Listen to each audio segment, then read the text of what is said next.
ಆತ್ಮೀಯ ವೀಕ್ಷಕರೇ ನಮಸ್ಕಾರ. ಸ್ನೇಹಿತರೆ, ಹಲೋ ಗೆಳೆಯರೇ, ನೇರ ಫೋನ್ ಇನ್ ಕಾರ್ಯಕ್ರಮಕ್ಕೆ ತಮ್ಮೆಲ್ಲರಿಗೂ ಆತ್ಮೀಯದಂಥ ಸ್ವಾಗತ. ಯುವಕರನ್ನು ನಾವು ಸಂಪತ್ತು ಅಂತ ಕರಿತೀವಿ. ಕಾರಣ ಅಂತಂದರೆ ಮಕ್ಕಳಿರಬಹುದು, ವಯೋವೃದ್ಧರದಿರಬಹುದು, ಅಥವಾ ಯಾರೇ ಆಗಿರಲಿ ಅವಲಂಬಿತರನ್ನು ಸಾಕುವಂಥ ಸಾಮರ್ಥ್ಯ ಇರುವಂಥದ್ದೇ ಈ ಯುವಕರಲ್ಲಿ. ಈ ಯುವಕರು ರಾಷ್ಟ್ರ ನಿರ್ಮಾಣದಲ್ಲಿ ಮಹತ್ವದ ಪಾತ್ರವನ್ನು ವಹಿಸ್ತಾರೆ. ಹಾಗಾಗಿ ಆಗಸ್ಟ್ 12 ಅಂದಾಕ್ಷಣ ನಮಗೆ ನೆನಪಾಗುವಂಥದ್ದು ಅಂತಾರಾಷ್ಟ್ರೀಯ ಯುವ ದಿನವಾಗಿ. ಈ ಹಿನ್ನೆಲೆಯಲ್ಲಿ ನಾವು ಯುವ ಸಬಲೀಕರಣದಲ್ಲಿ ಸರ್ಕಾರದ ಕಾರ್ಯಕ್ರಮಗಳು ಅನ್ನುವಂತಹ ವಿಷಯಕ್ಕೆ ಸಂಬಂಧಪಟ್ಟಂತೆ ಇಂದಿನ ಹಲೋ ಗೆಳೆಯರೇ ನೇರ ಫೋನ್ ಇನ್ ಕಾರ್ಯಕ್ರಮದಲ್ಲಿ ಚರ್ಚೆ ಮಾಡೋಣ. ತಾವು ಕೇಳುವಂತಹ ಪ್ರಶ್ನೆಗಳಿಗೆ ಉತ್ತರವನ್ನು ನೀಡೋದಕ್ಕಾಗಿ ಇಂದು ನಮ್ಮ ಜೊತೆಗಿದ್ದಾರೆ ಯುವ ಸಬಲೀಕರಣ ಮತ್ತು ಕ್ರೀಡಾ ಇಲಾಖೆಯ ಉಪ ನಿರ್ದೇಶಕರಂತ ಶ್ರೀ ಸತೀಶ್ ಲಕ್ಷ್ಮಣ್ ಸಜ್ಜನರ್ ಅವರು ನಮ್ಮ ಜೊತೆಗಿದ್ದಾರೆ. ಅವರಿಗೆ ನಮ್ಮ ದೂರದರ್ಶನದ ಪರವಾಗಿ ಹಾಗೂ ನಮ್ಮೆಲ್ಲ ವೀಕ್ಷಕರ ಪರವಾಗಿ ಕಾರ್ಯಕ್ರಮಕ್ಕೆ ಆತ್ಮೀಯವಾದಂಥ ಸ್ವಾಗತವನ್ನು ಕೊಡ್ತಾರೆ. ನಮಸ್ಕಾರ. ನಮಸ್ಕಾರ ಸ್ನೇಹಿತರೆ, ಇನ್ನು ಕಾರ್ಯಕ್ರಮ ಪ್ರಾರಂಭ ಮಾಡೋದಕ್ಕಿಂತ ಮುನ್ನ ಎಂದಿನಂತೆ ಸೂಚನೆ ನೀಡೋದಾದರೆ ತಾವು ಕೇಳುವಂತಹ ಪ್ರಶ್ನೆಗಳು ನೇರವಾಗಿರಲಿ, ಸಂಕ್ಷಿಪ್ತವಾಗಿರಲಿ, ಹಾಗೂ ಒಬ್ಬರು ಒಂದು ಪ್ರಶ್ನೆಯನ್ನು ಮಾತ್ರ ಕೇಳಿ. ತಾವು ಪ್ರಶ್ನೆಯನ್ನು ಕೇಳುವಂಥ ಸಂದರ್ಭದಲ್ಲಿ ದಯವಿಟ್ಟು ದೂರವಾಣಿಯ ಮೂಲಕ ನೇರವಾಗಿ ಮಾತನಾಡಿ, ಜೊತೆಗೆ ತಮ್ಮ ಟಿವಿಯ ಧ್ವನಿಯನ್ನು ಆದಷ್ಟು ಕಡಿಮೆ ಮಾಡಿ. ಇನ್ನು ತಮ್ಮ ಕರೆಯನ್ನು ತೆಗೆದುಕೊಳ್ಳೋದಕ್ಕಿಂತ ಮುನ್ನ ಪ್ರಶ್ನೆಯನ್ನು ಕೇಳೋದಾದರೆ, ಈಗಾಗಲೇ ನಾನು ಹೇಳ್ತಾ ಇದ್ದೆ ಆಗಸ್ಟ್ 12 ಅಂದಾಕ್ಷಣಕ್ಕೆ ನಾವು ಅವತ್ತೊಂದು ದಿವಸ ನಾವು ಅಂತಾರಾಷ್ಟ್ರೀಯ ಯುವ ದಿನವನ್ನಾಗಿ ನಾವು ಆಚರಿಸ್ತೀವಿ ಅಂತ. ಹಾಗಾಗಿ ಸತೀಶ್ ಅವರೇ, ತಾವು ಈ ಒಂದು ವಿಷಯಕ್ಕೆ ಹೇಳೋದಾದರೆ ಏನು ಅದರ ಮಹತ್ವ ಅನ್ನುವಂಥದ್ರ ಬಗ್ಗೆ ಒಂದಿಷ್ಟು ಮಾಹಿತಿಯನ್ನು ನೀಡ್ಬೋದಾ?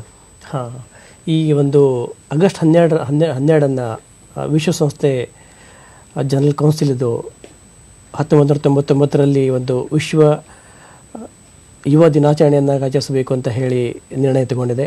ಅಂದಿನಿಂದ ಪ್ರತಿ ವರ್ಷ ಆಗಸ್ಟ್ 12 ಅಂತಾರಾಷ್ಟ್ರೀಯ ಯುವ ದಿನಾಚರಣೆಯನ್ನಾಗಿ ಆಚರಣೆ ಮಾಡಲಾಗ್ತಾ ಇದೆ.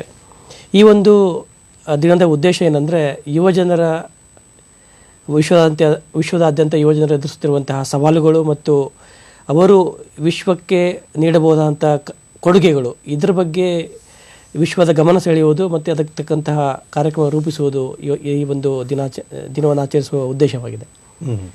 ಹಾಗಿದ್ರೆ ಈಗ ಇಷ್ಟೆಲ್ಲ ಹಿನ್ನೆಲೆಯಲ್ಲಿ ಆಚರಿಸಬೇಕು ಅನ್ನುವಂಥದ್ದಾದರೆ ತಾವು ಯಾರನ್ನು ಯುವಕರು ಅಂತ ಪರಿಗಣಿಸುವಂಥದ್ದು? ಈಗ ನಮ್ಮ ಕರ್ನಾಟಕ ಸರ್ಕಾರ ರಾಜ್ಯ ಯುವ ನೀತಿಯನ್ನು 2013ರಲ್ಲಿ ಜಾರಿಗೆ ತಂದಿದೆ. ಆ ಒಂದು ಯುವ ನೀತಿಯ ಪ್ರಕಾರ 16ರಿಂದ 30 ವರ್ಷ ವಯೋಮಿತಿಯೊಳಗಿರುವಂತಹ ಎಲ್ಲ ಯುವಕ ಯುವತಿಯರನ್ನು ನಾವು ಯುವಜನರಂತ ಪರಿಗಣಿಸ್ತೀವಿ. ನಮ್ಮ ಕರ್ನಾಟಕದಲ್ಲಿ ಒಟ್ಟು ಹೇಳೋದಾದರೆ 6.113 ಕೋಟಿ ಜನಸಂಖ್ಯೆ ಇದೆ 2011ರ ಜನಗಣತಿ ಪ್ರಕಾರ. ಅದರಲ್ಲಿ 30% ಅಂದರೆ 1,86,00,000 ಯುವಜನರಿದ್ದಾರೆ. ಈ ಒಂದು ಯುವಜನರನ್ನ ತಲುಪಿ ಅವರಿಗೆ ಬೇಕಾದಂತಹ ಕಾರ್ಯಕ್ರಮ ರೂಪಿಸುವ ಜವಾಬ್ದಾರಿ ಇಲಾಖೆ ಮೇಲಿದೆ. ಮತ್ತು ಈ ಒಂದು ಜವಾಬ್ದಾರಿಯನ್ನು ನಿರ್ವಹಿಸಲು ಇಲಾಖೆ ಸಾಕಷ್ಟು ಕಾರ್ಯಕ್ರಮಗಳನ್ನು ಅನುಷ್ಠಾನಗೊಳಿಸ್ತಾ ಇದೆ. ಹಾಗಿದ್ರೆ ನೀವು ತಾವು ಹೇಳ್ತಿದ್ದೀರಾ ನಮ್ಮ ರಾಜ್ಯದಲ್ಲಿ 30% ಯುವಕರಿದ್ದಾರೆ ಅಂತ ಅಂದ್ಬಿಟ್ಟು, ಅಂದರೆ 100ರಲ್ಲಿ 4ನೇ 1 ಭಾಗಕ್ಕಿಂತ ಇನ್ನೂ ಹೆಚ್ಚು ಇರುವಂಥದ್ದು. ಹಾಗಿದ್ರೆ ಇಷ್ಟೊಂದು ಜವಾಬ್ದಾರಿ ಇದೆ ಅಂತಂದ ಮೇಲೆ ಈ ಯುವ ಸಬಲೀಕರಣ ಇಲಾಖೆ ಅಂತ ಇದೆ, ಈ ಇಲಾಖೆಯಲ್ಲಿ ಅದರ ಕಾರ್ಯವ್ಯಾಪ್ತಿ ಏನಿದೆ ಅನ್ನೋದ್ರ ಬಗ್ಗೆ ಒಂದಿಷ್ಟು ಮಾಹಿತಿ ನೀಡ್ತೀರಾ? ನಮ್ಮ ಇಲಾಖೆ ಹೆಸರು ಹೇಳುವಂತೆ ಯುವ ಸಬಲೀಕರಣ ಮತ್ತು ಕ್ರೀಡಾ ಇಲಾಖೆ. ಯುವ ಸಬಲೀಕರಣ, ಇನ್ನೊಂದು ಕ್ರೀಡೆ. ಯುವ ಸಬಲೀಕರಣದಲ್ಲಿ ನಾವು ಸಾಕಷ್ಟು ಯುವಜನರಿಗೆ ಬೇಕಾಗುವಂತಹ ಅವಶ್ಯಕವಾಗಿರುವಂತಹ ಸಾಕಷ್ಟು ಕಾರ್ಯಕ್ರಮಗಳನ್ನು ಹಮ್ಮಿಕೊಳ್ತಾ ಇದ್ದೀವಿ. ಒಂದು, ಯುವಜನರಲ್ಲಿರುವ ಪ್ರತಿಭೆಯನ್ನು ಹೊರ ಹಾಕೋದಕ್ಕೆ ಸಾಂಸ್ಕೃತಿಕವಾಗಿರಬಹುದು, ಕಲೆ ಇರಬಹುದು, ಜೊತೆಗೆ ಅವರಿಗೆ ಉದ್ಯೋಗಕ್ಕೆ ಅವಶ್ಯಕವಾಗಿರುವಂತಹ ಉದ್ಯೋಗ ಕೌಶಲ್ಯಗಳನ್ನು ನೀಡುವುದು, ತರಬೇತಿ ನೀಡುವುದು. ಸೊ ಈ ಎಲ್ಲ ಕಾರ್ಯಕ್ರಮವನ್ನು ಮಾಡ್ತಾ ಇದ್ದೀವಿ. ಜೊತೆಗೆ ಯುವಜನರನ್ನು ಸಂಘಟಿತರನ್ನಾಗಿ ಮಾಡಿ ಯುವ ಸಂಘ ಸಂಸ್ಥೆಗಳನ್ನು ಹುಟ್ಟುಹಾಕಿ ಅವುಗಳ ಮೂಲಕ ಯುವಜನರನ್ನು ಸಮುದಾಯ ಅಭಿವೃದ್ಧಿಯಲ್ಲಿ ತೊಡಗಿಸಿಕೊಳ್ಳುವಂತೆ ಮಾಡೋದಕ್ಕೆ ನಾವು ಯುವ ಸಂಘಗಳಿಗೆ ಸಾಕಷ್ಟು ಪ್ರೋತ್ಸಾಹ ಮತ್ತು ಕಾರ್ಯಕ್ರಮಗಳನ್ನು ಆಯೋಜಿಸ್ತಾ ಇದ್ದೀವಿ. ಈ ಹೊಸ ಸರ್ಕಾರ ಬಂದ ಮೇಲೆ ಸಾಕಷ್ಟು ಹೊಸ ಕಾರ್ಯಕ್ರಮಗಳನ್ನು ಸಹ ನಾವು ಅನುಷ್ಠಾನಗೊಳಿಸ್ತಾ ಇದ್ದೀವಿ. ಅದೇ ರೀತಿ ಕ್ರೀಡೆಯಲ್ಲಿ ಹೇಳೋದಾದರೆ ಮೂಲಭೂತ ಸೌಕರ್ಯಗಳ ಸೃಜನೆ ಮಾಡೋದಾಗಿರ್ಬೋದು, ವೈಜ್ಞಾನಿಕ ತರಬೇತಿ ನೀಡೋದು, ಕ್ರೀಡಾಪಟುಗಳಿಗೆ ಹೆಚ್ಚಿನ ಪ್ರೋತ್ಸಾಹ ನೀಡೋದಕ್ಕಾಗಿ ನಗದು ಪುರಸ್ಕಾರ, ವಿದ್ಯಾರ್ಥಿ ವೇತನ, ಮಾಶಾಸನ, ಶೈಕ್ಷಣಿಕ ಶುಲ್ಕ ಮರುಪಾವತಿ, ವಿಮೆ, ಹೀಗೆ ಸಾಕಷ್ಟು ಕಾರ್ಯಕ್ರಮಗಳನ್ನು ನಾವು ಹಮ್ಮಿಕೊಳ್ತಾ ಇದ್ದೀವಿ. ಮತ್ತು ಈಗ ತಾವು ಒಂದು ಮಾತು ಹೇಳ್ತಾ ಇದ್ರಿ, ಏನು ಅಂತಂದರೆ ಈ ಯುವ ಜನರ ಸಬಲೀಕರಣದಲ್ಲಿ ರಾಜ್ಯ ಸರ್ಕಾರ ನೀತಿಗಳನ್ನು ರೂಪಿಸ್ತಿದೆ ಅಂತ ಅಂದ್ಬಿಟ್ಟು, ಹಾಗಿದ್ರೆ ಏನು ನೀತಿಗಳನ್ನು ರೂಪಿಸ್ತಾ ಇದೆ ಅಂತ ಹೇಳ್ತೇವೆ? 2012-13ನೇ ಸಾಲಿನಲ್ಲಿ ಕರ್ನಾಟಕ ಸರ್ಕಾರ ಯುವಜನರ ಸಮಗ್ರ ಸಬಲೀಕರಣಕ್ಕಾಗಿ ಸರ್ವತೋಮುಖ ಅಭಿವೃದ್ಧಿಗಾಗಿ ಒಂದು ಚೌಕಟ್ಟನ್ನು ರೂಪಿಸುವ ಉದ್ದೇಶದಿಂದ ರಾಜ್ಯ ಯುವ ನೀತಿಯನ್ನು ಜಾರಿಗೆ ತಂದಿದೆ. ಈ ಒಂದು ಯುವ ನೀತಿಯಡಿ ನಾವು ಇಂದಿನ ಬದಲಾಗುತ್ತಿರುವ ಆರ್ಥಿಕ ಸನ್ನಿವೇಶದಲ್ಲಿ ಯುವಜನರ ಸಾಮಾಜಿಕ, ಆರ್ಥಿಕ ಮತ್ತು ರಾಜಕೀಯ ಸ್ಥಿತಿಗತಿಗಳನ್ನು ಅರಿತುಕೊಂಡು ಅವರಿಗೆ ಬೇಕಾಗಿರುವಂತಹ ಅವರಲ್ಲಿರುವಂತಹ ನಿರೀಕ್ಷೆ, ಆಕಾಂಕ್ಷೆ, ಆಶೋತ್ತರಗಳನ್ನು ಸಾಕಾರಗೊಳಿಸುವುದಕ್ಕೆ ಅವಶ್ಯಕವಾದಂತಹ ನಾವು ಕಾರ್ಯಕ್ರಮಗಳನ್ನು ರೂಪಿಸೋದಕ್ಕೆ ಈಗ ಅಣಿಯಾಗಿದ್ದೀವಿ ಮತ್ತು ಸಾಕಷ್ಟು ಕಾರ್ಯಕ್ರಮಗಳನ್ನು ಅನುಷ್ಠಾನಗೊಳಿಸ್ತಾ ಇದ್ದೀವಿ. ಈಗ ಒಂದು ಕರೆಯನ್ನು ತೆಗೆದುಕೊಂಡ ನಂತರ ಮಾತನ್ನು ಮುಂದುವರ್ಸೋಣ. ರಾಯಚೂರಿಂದ ಕರೆ ಇರುವಂಥದ್ದು ಜಾಕೀರ್ ಅವರೇ, ಕೇಳಿ ತಮ್ಮ ಪ್ರಶ್ನೆಯನ್ನ. ಸರ್ ನಮಸ್ತೆ ಸರ್. ನಮಸ್ಕಾರ, ಕೇಳಿ. ಜಾಕೀರ್ ಅವರೇ, ದಯವಿಟ್ಟು ತಮ್ಮ ಟಿವಿ ಧ್ವನಿಯನ್ನ ಕಡಿಮೆ ಮಾಡಿ ನೇರವಾಗಿ ದೂರವಾಣಿ ಮೂಲಕ ಮಾತನಾಡಿ. ಸರ್ ಒಂದ್ ನಿಮಿಷ. ರಾಯಚೂರು ಡಿಸ್ಟಿಕ್ ಮಾನ್ವಿ ತಾಲೂಕಿಂದ ಸರ್. ನಿಮಗೂ ಮತ್ತು ಸರ್ಗೆ ನಮಸ್ಕಾರ ಸರ್. ನಮಸ್ಕಾರ, ಕೇಳಿ. ಸರ್, ಈಗ ನಾನು ಕೇಳ್ತಿರೋದ್ ಪ್ರಶ್ನೆ ಏನಂದ್ರೆ, ಈಗ ತಾಲೂಕ್ ಮಟ್ಟದಲ್ಲಿ ಖೋ ಖೋ ಅಥವಾ ಕಬಡ್ಡಿ ಅಥವಾ ಇನ್ಯಾವುದೇ ಗೇಮ್ಸ್ ಅಲ್ಲಿ ಆಯ್ಕೆ ಆಗ್ತಾರೆ ಹುಡುಗರು ಮಕ್ಕಳು. ಅದಾದ ನಂತರ ಜಿಲ್ಲಾ ಮಟ್ಟಕ್ಕೆ ಹೋಗ್ತಾರೆ. ಜಿಲ್ಲಾ ಮಟ್ಟಕ್ಕೆ ಹೋದಾಗ ಅಲ್ಲೇನು ಸೆಲೆಕ್ಟ್ ಆದ್ರ ಅಂತ ಅನ್ಕೊಡಿ ಸರ್. ಅನಂತರ ಅಂದ್ರೆ ಇದು ಸ್ಟೇಟ್ ಲೆವೆಲ್ ಅಂತಂದ್ರೆ ರಾಜ್ಯ ಮಟ್ಟಕ್ಕೆ ಹೋಗ್ತಾರೆ ಅವ್ರು. ರಾಜ್ಯ ಮಟ್ಟಕ್ಕೆ ಹೋದ್ರೆ ಅಲ್ಲಿ ಆಯ್ಕೆ ಆದ್ರೆ ಅವ್ರಿಗೆ ಸಿಗುವಂತ ಸೌಲಭ್ಯಗಳು ಯಾವ್ಯಾವ್ರಿ? ಉತ್ತರ ನೀಡ್ತಾರೆ. ನಮಸ್ಕಾರ ಸರ್. ಇನ್ನೊಂದೇನಂತಂದ್ರೆ, ಈಗ ನೋಡಿ ಕೆಲವು ಗೇಮ್ಸ್ ಅಲ್ಲಿ ವಯೋಮಿತಿ ಅಂತಂದ್ರೆ ವಯಸ್ಸು ಇಷ್ಟರಿಂದ ಇಷ್ಟರವರೆಗೂ ಅಂತ ಸೀಮಿತವಾಗಿಲ್ಲ. ಕೆಲವೊಂದ್ರಲ್ಲಿ ಹೆಚ್ಚು ಕಮ್ಮಿ ಡೇಟ್ ಆಫ್ ಬರ್ತ್ ಆಗ್ತಿರ್ತವೆ ಮತ್ತು ಅವು ಫೈನಲ್ ಸ್ಟೇಟ್ ಲೆವೆಲ್ಗೆ ಹೋಗಿ ರಿಜೆಕ್ಟ್ ಆಗಿ ಬರ್ತಾರೆ ಕೆಲವೊಂದು.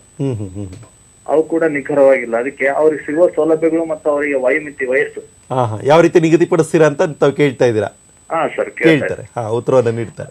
ನಮಸ್ಕಾರ ಜಾಕೀರ್ ಅವರೇ, ನೀವು ಕೇಳಿರುವಂಥ ಪ್ರಶ್ನೆ ಸಮಂಜಸವಾಗಿದೆ.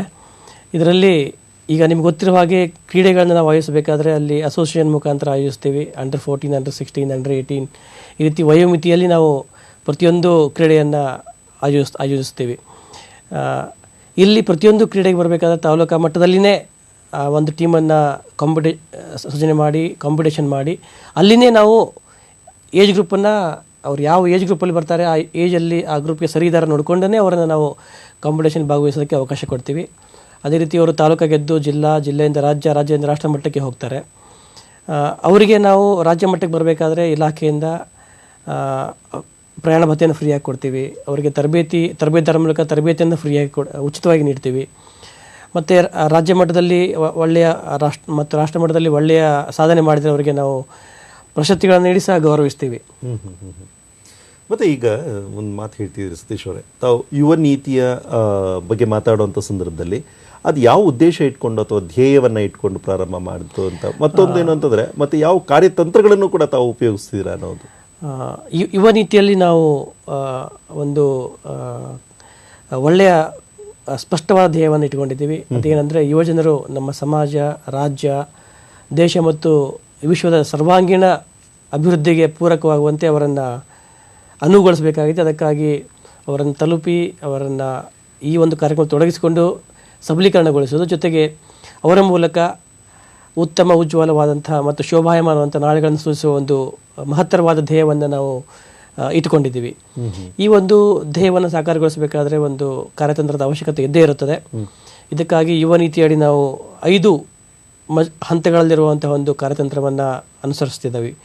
ಒಂದು ಫಸ್ಟ್ ಯಾವುದೇ ಕಾರ್ಯಕ್ರಮ ಯಶಸ್ವಿಯಾಗಬೇಕಾದ್ರೆ ನಾವು ಫಲಾನುಭವಿಗಳನ್ನು ತಲುಪುವುದು ಬಹಳ ಮುಖ್ಯವಾಗಿರ್ತದೆ.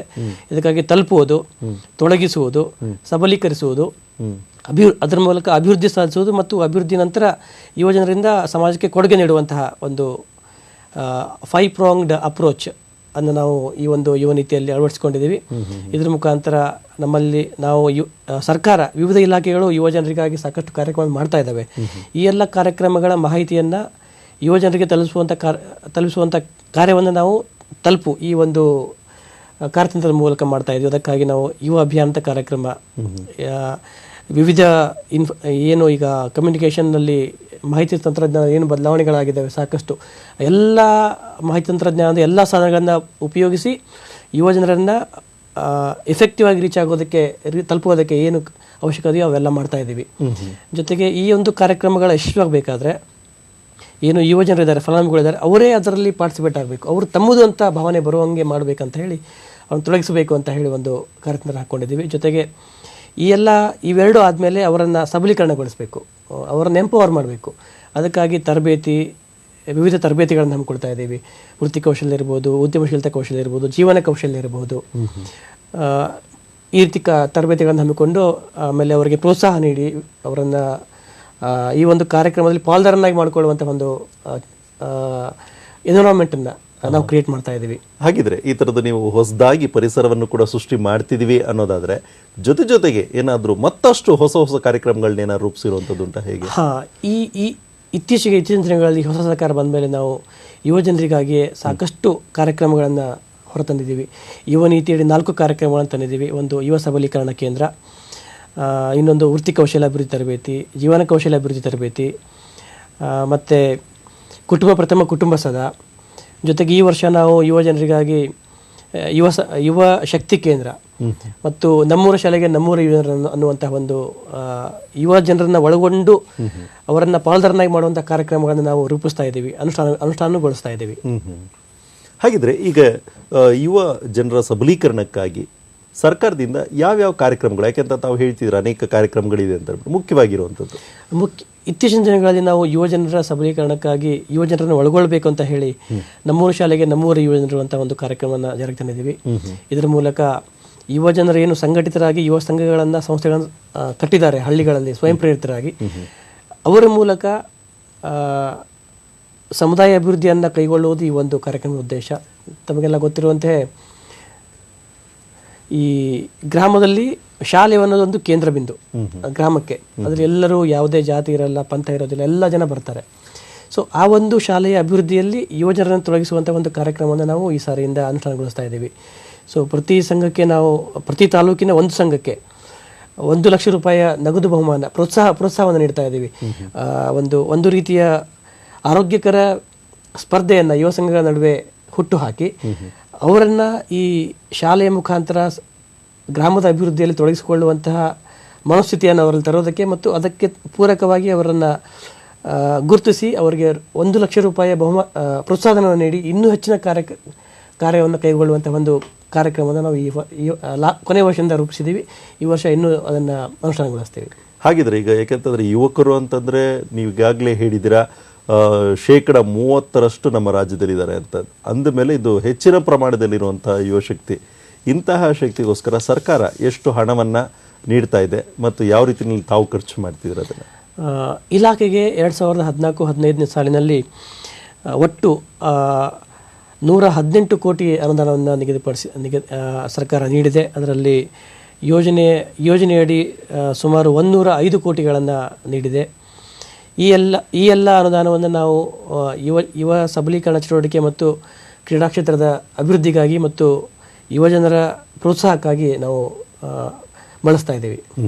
ಈಗ ನೀವು ಹೇಳ್ತಿದ್ದೀರಾ ಇಷ್ಟೆಲ್ಲ ಬಳಸ್ತಿದ್ದೀನಿ ಅಂತನ್ಬಿಟ್ಟು, ಮತ್ತು ಇಲಾಖೆಯಲ್ಲಿ ಏನೇನೋ ಕಾರ್ಯಕ್ರಮಗಳಿದೆ ಅಂತಲೂ ಕೂಡ ಹೇಳ್ತಿದ್ದೀರಾ.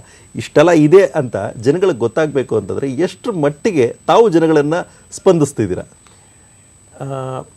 ನಾವು ಯುವ ಜನರನ್ನು ತಲುಪೋದಕ್ಕೆ ಸಾಕಷ್ಟು ಕಾರ್ಯಕ್ರಮಗಳನ್ನು ಹಾಕ್ಕೊತಾ ಇದ್ದೀವಿ. ಯುವ ಜನರನ್ನು ತಲುಪೋದಕ್ಕೆ ಯುವ ಸಂಘಗಳ ಮುಖಾಂತರ ನಾವು ಈ ಒಂದು ಯುವ ಜನರನ್ನು ತಲುಪಬೇಕು ಅಂತ ಹೇಳಿ ಕಾರ್ಯಾಗಾರಗಳನ್ನು ಹಮ್ಮಿಕೊಳ್ತಾ ಇದ್ದೀವಿ, ಸಮ್ಮೇಳನಗಳನ್ನು ಹಮ್ಮಿಕೊಳ್ತಾ ಇದ್ದೀವಿ. ಜೊತೆಗೆ ನಮ್ಮ ಇಲಾಖೆ ವೆಬ್ಸೈಟ್ www.karnataka.gov.in/devices ಅಲ್ಲಿ ಇಲಾಖೆ ಎಲ್ಲ ಕಾರ್ಯಕ್ರಮಗಳ ಮಾಹಿತಿಯನ್ನು, ಕಾರ್ಯಕ್ರಮಗಳ ನಿಯಮಗಳನ್ನು, ಮಾರ್ಗಸೂಚಿಗಳನ್ನು ಸಹ ಅಪ್ಲೋಡ್ ಮಾಡಿದ್ದೀವಿ. ಜೊತೆಗೆ ನಮ್ಮ ಇಲಾಖೆಯ ಯುವ ಕರ್ನಾಟಕ ಅಂತ ಏನು ಮಾಸಪತ್ರಿಕೆ ಬರುತ್ತೆ, ಆ ಮಾಸಪತ್ರಿಕೆಯಲ್ಲೂ ಪ್ರತಿ ತಿಂಗಳು ನಮ್ಮ ಇಲಾಖೆ ಯಾವ್ಯಾವ ಕಾರ್ಯಕ್ರಮ ಹಮ್ಮಿಕೊಳ್ಳುತ್ತೆ, ಯಾವ ರೀತಿ ಯುವಜನರು ಅದರಲ್ಲಿ ಪಾಲ್ಗೊಳ್ಬೋದು, ಅದರ ಫಲಾನುಭವಿಗಳಾಗ್ಬೋದು ಅಂತ ಹೇಳಿ ಸಹ ಮಾಹಿತಿಯನ್ನು ನಾವು ಯುವಜನರಿಗೆ ನೀಡ್ತಾ ಇದ್ದೀವಿ. ಜೊತೆಗೆ ಪತ್ರಿಕಾ ಜಾಹೀರಾತು ಆಗಿರ್ಬೋದು, ರೋಲ್ ಆಫ್ ಸ್ಟ್ಯಾಂಡಿಗಳಾಗಿರ್ಬೋದು, ಎಲ್ಲ ಕಡೆ ಡಿಸ್ಪ್ಲೇ ಮಾಡೋದಾಗಿರ್ಬೋದು, ಹೀಗೆ ವಿವಿಧ ಮಾಹಿತಿ ತಂತ್ರಜ್ಞಾನದ ಸಾಧನಗಳನ್ನು ಉಪಯೋಗಿಸಿ ನಾವು ಯುವಜನರಿಗೆ ಮಾಹಿತಿಯನ್ನು ನೀಡ್ತಾ ಇದ್ದೀವಿ. ಈಗ ಒಂದು ಕರೆಯನ್ನು ತೆಗೆದುಕೊಂಡು ಮತ್ತೆ ಮಾತನ್ನು ಮುಂದುವರಿಸೋಣ. ಗುಲ್ಬರ್ಗದಿಂದ ಕರೆ ಇರುವಂಥದ್ದು ಗುರ್ಲಿಂಗ ಅವರು, ಕೇಳಿ ತಮ್ಮ ಪ್ರಶ್ನೆಯನ್ನ. ನಮಸ್ಕಾರ ಸರ್. ನಮಸ್ಕಾರ, ಕೇಳಿ. ಕರ್ನಾಟಕ ರಾಜ್ಯ ಸರ್ಕಾರ ಹಾಗೂ ಚಂದನ ವಾಹಿನಿಗೆ ನಮಸ್ಕಾರಗಳು ಸರ್. ಧನ್ಯವಾದಗಳು, ಹೇಳಿ. ಸರ್, ಅದು ಯುವ ಸಬಲೀಕರಣ ವತಿಯಿಂದ ಈಗ ಗ್ರಾಮೀಣ ಕ್ರೀಡೆ ಅಂತ ಹಮ್ಮಿಕೊಂಡ್ರು ಸರ್ ಗುಲ್ಬರ್ಗ ಜಿಲ್ಲೆ ಎಲ್ಲಾ ತಾಲೂಕಿನಲ್ಲಿ. ಕೇಳಿ. ಹಾ ಸರ್, ಆ ತಾಲೂಕಿನಲ್ಲಿ ಹಮ್ಮಿಕೊಂಡಿದ್ದು ಅದು ಮಕ್ಕಳಿಗೆ ಮೊದಲೆಲ್ಲ ಗೌರವಧನ ಪ್ರಥಮ ದ್ವಿತೀಯ ತೃತೀಯ ಅನ್ನೋದು ನಗದು ರೂಪದಲ್ಲಿ ಹಣ ನೀಡ್ತಿದ್ರು ಸರ್. ಸರಿ. ಅದಕ್ಕೆ ಇವಾಗ ಆ ಮಕ್ಕಳಿಗೆಲ್ಲ ಅಕೌಂಟ್ ನಂಬರ್ ಕೊಡಿ, ಅಕೌಂಟ್ ನಂಬರ್ಗೆ ನಿಮ್ಮನ್ನ ಅಕೌಂಟಿಗೆ ದುಡ್ಡು ಹಾಕ್ತೀವಿ ಅಂತ ಯುವ ಸಬಲೀಕರಣ ಕ್ರೀಡಾ ಇಲಾಖೆ ಹೇಳ್ತಾ ಇದೆ ಸರ್. ಅದಕ್ಕೆ ಗ್ರಾಮೀಣ ಪ್ರದೇಶದಲ್ಲಿ ಇರುವುದರಿಂದ ಮಕ್ಕಳ ಅಕೌಂಟ್ ತೆಗಿಸಕ್ ಆಗೋದಿಲ್ಲ ಸರ್. ಯಾಕಂದ್ರೆ ಶಾಲೆ ಒಂದ್ ಕಡೆ ಇರ್ತದೆ, ಬ್ಯಾಂಕ್ ಒಂದ್ ಕಡೆ ಇರ್ತದೆ ಸರ್. ಉತ್ತರವನ್ನು ಹೋಗಿ ನೀಡ್ತಾರೆ. ಬರ್ಲಿಕ್ಕೆ ತೊಂದರೆ ಸರ್ ಅಲ್ಲಿ. ಉತ್ತರವನ್ನು ನೀಡ್ತಾರೆ ಗುರುಲಿಂಗ ಅವರೇ. ನಮಸ್ಕಾರ ಗುರುಲಿಂಗ ಅವರೇ. ಈ ಒಂದು ತಾವು ಹೇಳ್ತಾ ಇರೋದು ಈ ಕೇಂದ್ರ ಸರ್ಕಾರದ ಪ್ರಾಯೋಜಿತ ಕಾರ್ಯಕ್ರಮವಾದಂತಹ ಪಂಚಾಯತ್ ಯುವ ಕ್ರೀಡಾ ಖೇಲ್ ಅಭಿಯಾನ್ ಕಾರ್ಯಕ್ರಮ ಈ ವರ್ಷದಿಂದ ಅದು ರಾಜೀವ್ ಗಾಂಧಿ ಖೇಲ್ ಅಭಿಯಾನ್ ಅಂತ ಬದಲಾವಣೆಗೊಂಡು ತಾಲೂಕಾ, ಜಿಲ್ಲಾ, ರಾಜ್ಯ ಮತ್ತು ರಾಷ್ಟ್ರ ಮಟ್ಟದಲ್ಲಿ ಒಂದು ಗ್ರಾಮೀಣ ಕ್ರೀಡೆಗಳನ್ನು ಹಮ್ಮಿಕೊಳ್ಳುವಂಥ ಒಂದು ಕಾರ್ಯಕ್ರಮ. ಈಗ ಕೇಂದ್ರ ಸರ್ಕಾರದ ಹೊಸ ಮಾರ್ಗಸೂಚಿಗಳಂತೆ ನೇರ ನಗದು ವರ್ಗಾವಣೆ, ಏನು ಯಾರು ವಿನ್ ಆಗ್ತಾರೆ, ಯಾರು ವಿಜೇತರಾಗ್ತಾರೆ ಈ ಕಾಂಪಿಟೇಷನ್ಗಳಲ್ಲಿ ಅವರ ಖಾತೆಗೆ ನೇರವಾಗಿ ವರ್ಗಾಯಿಸಬೇಕು ಅನ್ನುವಂಥ ಒಂದು ಮಾರ್ಗಸೂಚಿಯನ್ನು ಕೇಂದ್ರ ಸರ್ಕಾರ ನೀಡಿದೆ. ಈ ಹಿನ್ನೆಲೆಯಲ್ಲಿ ವಿಜೇತರಿಗೆ ನಗದು ಬಹುಮಾನವನ್ನು ನೇರವಾಗಿ ಅವರ ಬ್ಯಾಂಕ್ ಖಾತೆಗೆ ವರ್ಗಾವಣೆ ಮಾಡುವಂಥ ಒಂದು ಕಾರ್ಯಕ್ರಮ ಇದೆ. ಸೊ ಇದು ಮಾರ್ಗಸೂಚಿ ಆಗಿರೋದ್ರಿಂದ ನಾವು ಅದನ್ನು ಪಾಲನೆ ಮಾಡಲೇಬೇಕಾಗ್ತದೆ. ಇದು ಮಾಡೋದ್ರಿಂದ ಎಲ್ಲಿಯೇ ಯಾವುದೇ ರೀತಿಯಾದಂತಹ ಇದನ್ನು ಮಿಸ್ಯೂಸ್ ಮಾಡುವಂಥ ಒಂದು ಯಾವುದೇ ಅವಕಾಶ ಇರೋದಿಲ್ಲ. ಈ ಒಂದು ಹಿನ್ನೆಲೆಯಲ್ಲಿಯೇ ಈ ಒಂದು ಕಾರ್ಯಕ್ರಮವನ್ನು ರೂಪಿಸಲಾಗಿದೆ. ಈ ಅಕೌಂಟ್ ಬಗ್ಗೆ ಒಂದಿಷ್ಟು ಮಾತಾಡೋಣ, ಆದ್ರೆ ಅದಕ್ಕಿಂತ ಮುಂಚೆ ಒಂದು ಕರೆಯನ್ನು ತೆಗೆದುಕೊಂಡು ನಾವು ನಂತರ ಮತ್ತೆ ಮಾತ್ರ ಮುಂದುವರ್ಸೋಣ. ಹೆಬ್ಬಾಳಿಂದ ಕರೆಯುವಂಥದ್ದು ಸ್ವರ್ಣ ಅವರು. ಕೇಳಿ ತಮ್ಮ ಪ್ರಶ್ನೆನ. ನಮಸ್ತೆ ಸರ್. ನಮಸ್ಕಾರ. ಕೇಳಿ ಸರ್. ನಮಸ್ತೆ. ನನ್ನ cousin last time national game ಅಲ್ಲಿ ಜೂಡೋ ಇಂದ ಕರ್ನಾಟಕ ಸ್ಟೇಟ್ ನ ರೆಪ್ರೆಸೆಂಟ್ ಮಾಡಿದ್ದಾರೆ. ಈಗ ಅವರು ಮೀನ್ಸ್ ಅಂದ್ರೆ ಇವಾಗ she is going to BSc ಇವಾಗ. ಸೊ ನಾನು ಏನ್ ಕೇಳ್ಬೇಕು ಅಂದ್ರೆ ಸರ್, ಇವಾಗ ಅವ್ರು ರೆಪ್ರೆಸೆಂಟ್ ಮಾಡಿದರೆ she is having certificate everything. ಇವಾಗ ನಿಮ್ ಕಡೆಯಿಂದ ಏನಾದ್ರು ಅವ್ರಿಗೆ ಸ್ಕಾಲರ್ಶಿಪ್ ಆ ಥರ ಏನಾದ್ರು ಉತ್ತರವನ್ನು ನೀಡ್ತಾರೆ. ನಮಸ್ತೆ ಅಮ್ಮ. ಈಗ ನಮ್ಮ ಸರ್ಕಾರ, ಕರ್ನಾಟಕ ಸರ್ಕಾರ ಇಲಾಖೆಯ ಮೂಲಕ ಒಂದು ಹೊಸ ಕಾರ್ಯಕ್ರಮವನ್ನು ಅನುಷ್ಠಾನಗೊಳಿಸ್ತಾ ಇದೆ. ಶೈಕ್ಷಣಿಕ ಕ್ರೀಡಾಪಟುಗಳಿಗೆ ಶೈಕ್ಷಣಿಕ ಶುಲ್ಕ ಮರುಪಾವತಿ ಅಂತ ಹೇಳಿ. ರಾಷ್ಟ್ರ ಮಟ್ಟದಲ್ಲಿ ಸಾಧನೆ ಮಾಡಿದ ಯಾವುದೇ ಕ್ರೀಡಾಪಟು ರಾಷ್ಟ್ರ ಮಟ್ಟದಲ್ಲಿ ಸಾಧನೆ ಮಾಡಿದರೆ ಅವರ ಉನ್ನತ ಶಿಕ್ಷಣಕ್ಕೆ ಯಾವುದೇ ರೀತಿಯ ಕೊರತೆ ಆಗಬಾರ್ದು, ಅವರ ಉನ್ನತ ಶಿಕ್ಷಣ ದುರ್ವಳಿಬಾರ್ದು ಅಂತ ಹೇಳಿ ಅವ್ರಿಗೆ ಆ ಒಂದು ಶೈಕ್ಷಣಿಕವಾಗಿ ತಗುಲುವಂಥ ಎಲ್ಲ ಶುಲ್ಕವನ್ನು ನಾವು ಮರುಪಾವತಿ ಮಾಡ್ತಾ ಇದ್ದೀವಿ. ತಾವು ಯಾವ ಇದರಲ್ಲಿ ಓದ್ತಾ ಇದ್ದೀರಿ, ಯಾವ ಡಿಗ್ರಿ ಮಾಡ್ತಾ ಇದ್ದೀರಿ ಅಥವಾ ಯಾವ ಪದವಿ ಮಾಡ್ತಾ ಇದ್ದೀರಿ ಅಂತ ಹೇಳಿ ವಿತ್ ಡೀಟೇಲ್ಸ್ ನಮ್ಮ ಇಲಾಖೆಗೆ ಕೊಟ್ಟರೆ ನಿಮ್ಮ ಫೀಸ್ ಎಲ್ಲವನ್ನು ನಾವು ಮರುಪಾವತಿಸುವಂಥ ಒಂದು ಕಾರ್ಯಕ್ರಮ ಇದೆ. ಅದನ್ನು ಡೆಫಿನೆಟ್ಲಿ ತಾವು ನಮ್ಮ ಹೆಬ್ಬಾಳಲ್ಲಿರೋದರಿಂದ ಬೆಂಗಳೂರಿನ ಕೇಂದ್ರ ಕಚೇರಿ, ರಾಜ್ಯ ಯುವ ಕೇಂದ್ರ ಉತ್ತುಂಗ ರಸ್ತೆಯಲ್ಲಿರುವಂಥ ಕಚೇರಿಗೆ ಬಂದು ಅಧಿಕಾರಿಗಳನ್ನು ಭೇಟಿಯಾಗಿ ವಿವರಗಳನ್ನು ಪಡೆದುಕೊಂಡು ಡೆಫಿನೆಟ್ಲಿ ತಾವು ಈ ಒಂದು ಯೋಜನೆಯ ಲಾಭವನ್ನು ಪಡಿಬೋದಾಗಿದೆ. ಈಗ ಈ ಹಿಂದೆ ಸತೀಶ್ ಅವರೇ ಕರೆ ಮಾಡಿದ್ದು ಗುರುಲಿಂಗ ಅವರು, ಅವರ ಒಂದು ಪ್ರಶ್ನೆಗೆ ಪೂರಕವಾಗಿ ನಾನು ಕೇಳುವಂಥದ್ದು, ಅವ್ರು ಹೇಳ್ತಾ ಇದ್ರು ಶಾಲೆ ಒಂದು ಕಡೆ ಇರುತ್ತೆ, ಅವರ ಮನೆ ಒಂದು ಕಡೆ ಇರುತ್ತೆ, ಮತ್ತು ಬ್ಯಾಂಕ್ ಮತ್ತೊಂದು ಕಡೆ ಇರುತ್ತೆ ಅಂತ ಅಂದ್ಬಿಟ್ಟು ಅದನ್ನು ನಗದಾಗಿ ನೇರವಾಗಿ ಸ್ವೀಕರಿಸೋದಕ್ಕೆ ಅದಕ್ಕೇನಾದರೂ ಬದಲಿ ವ್ಯವಸ್ಥೆಗಳೇನಾದರೂ ಇದೆಯಾ ಅನ್ನುವಂಥದ್ದು. ಈಗ ಕೇಂದ್ರ ಸರ್ಕಾರದ ಮಾರ್ಗಸೂಚಿಯಂತೆ ನಾವು ನೇರ ನಗದು ವರ್ಗಾವಣೆ ಮಾಡಬೇಕಾಗತ್ತೆ. ಯಾಕಂದರೆ ಅದು ಅಲ್ಲಿಂದ ಬಂದಂಥ ಮಾರ್ಗಸೂಚಿ. ಈ ಒಂದು ಕಾರ್ಯಕ್ರಮಕ್ಕೆ ದುಡ್ಡು ಅಲ್ಲಿಂದ ಬರುತ್ತೆ.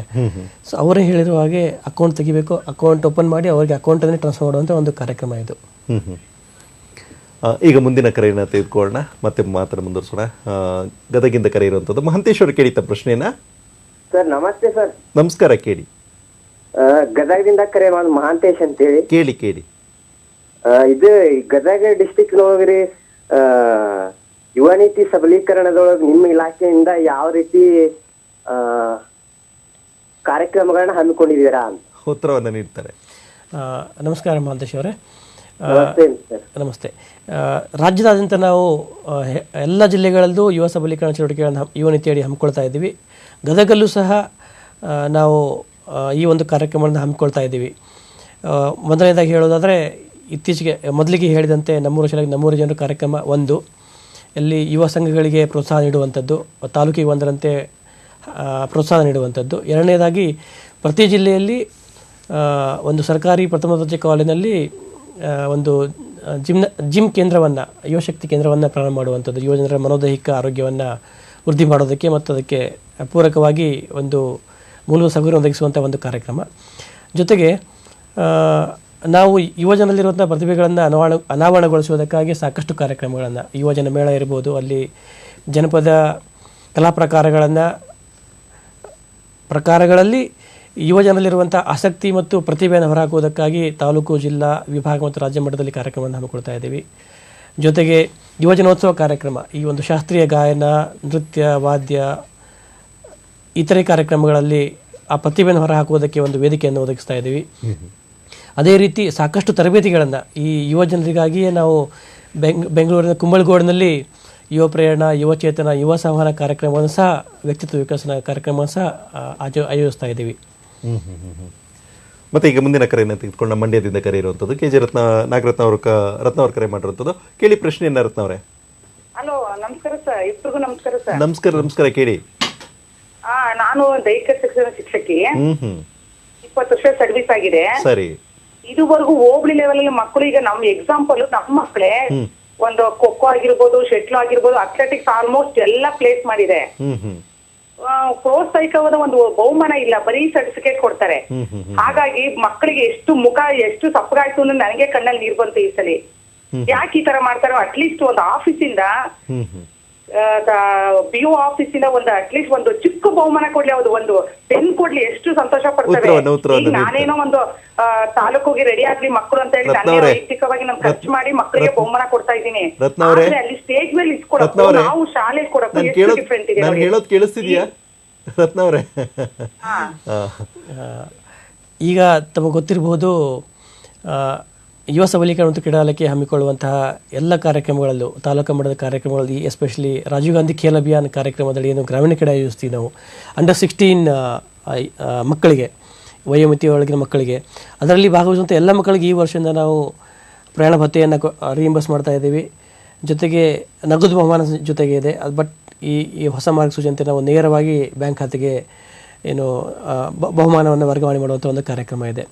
ಸೊ ಹೀಗಾಗಿ ಯುವ ಸಬಲೀಕರಣ ಮತ್ತು ಕ್ರೀಡಾ ಇಲಾಖೆಯಿಂದ ಹಮ್ಮಿಕೊಳ್ಳುವಂಥ ಎಲ್ಲ ಕಾರ್ಯಕ್ರಮಗಳಲ್ಲಿ ನಾವು ಈ ಒಂದು ಪ್ರಯಾಣ ಭತ್ಯೆ ಪ್ಲಸ್ ಅವರ ನಗದು ಬಹುಮಾನ ನೀಡುವಂಥ ಕಾರ್ಯಕ್ರಮ ಚಾಲ್ತಿಯಲ್ಲಿದೆ. ಈಗ ಅವ್ರು ಏನು ಕೇಳ್ತಿರೋದು ಅಂತಂದ್ರೆ, ನೇರವಾಗಿ ಏನಾದರೂ ಸಾಧ್ಯ ಆಗುತ್ತಾ?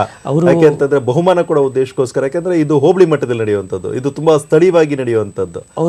ಅವರು ಪ್ರಸ್ತಾಪ ಮಾಡಿದ್ದು ಶಿಕ್ಷಣ ಇಲಾಖೆಯ ಒಂದು ಸ್ಪೋರ್ಟ್ಸ್ ಕಾರ್ಯಕ್ರಮ, ಕ್ರೀಡಾ ಕಾರ್ಯಕ್ರಮ. ಆದ್ರೂ ಕೂಡ ಇದು ಶಿಕ್ಷಣ ಇಲಾಖೆಯಿಂದ ಮಾಡುವಂಥ ಕಾರ್ಯಕ್ರಮಗಳು ಬಿಟ್ಟು ನೀವೇನಾದರೂ ನಿಮ್ಮ ಇಲಾಖೆಯಿಂದ ಚಿಕ್ಕ ಮಕ್ಕಳಿಂದ ಹಿಡಿದು ಯುವಕರವರೆಗೆ, ಯಾಕೆಂದರೆ ಇಂದಿನ ಮಕ್ಕಳೇ ಮುಂದಿನ ಪ್ರಜೆಗಳು ಅಂತ ನಾವು ಕರಿತೀವಿ, ಅಂಥವ್ರನ್ನ ಗುರುತಿಸಿ ಅಂಥವರು ಬಂದಂಥ ಸಂದರ್ಭದಲ್ಲಿ ತಾವೇ ಹೇಗೆ ಅವರಿಗೆ ಪ್ರೋತ್ಸಾಹವನ್ನು ನೀಡ್ತೀರಾ?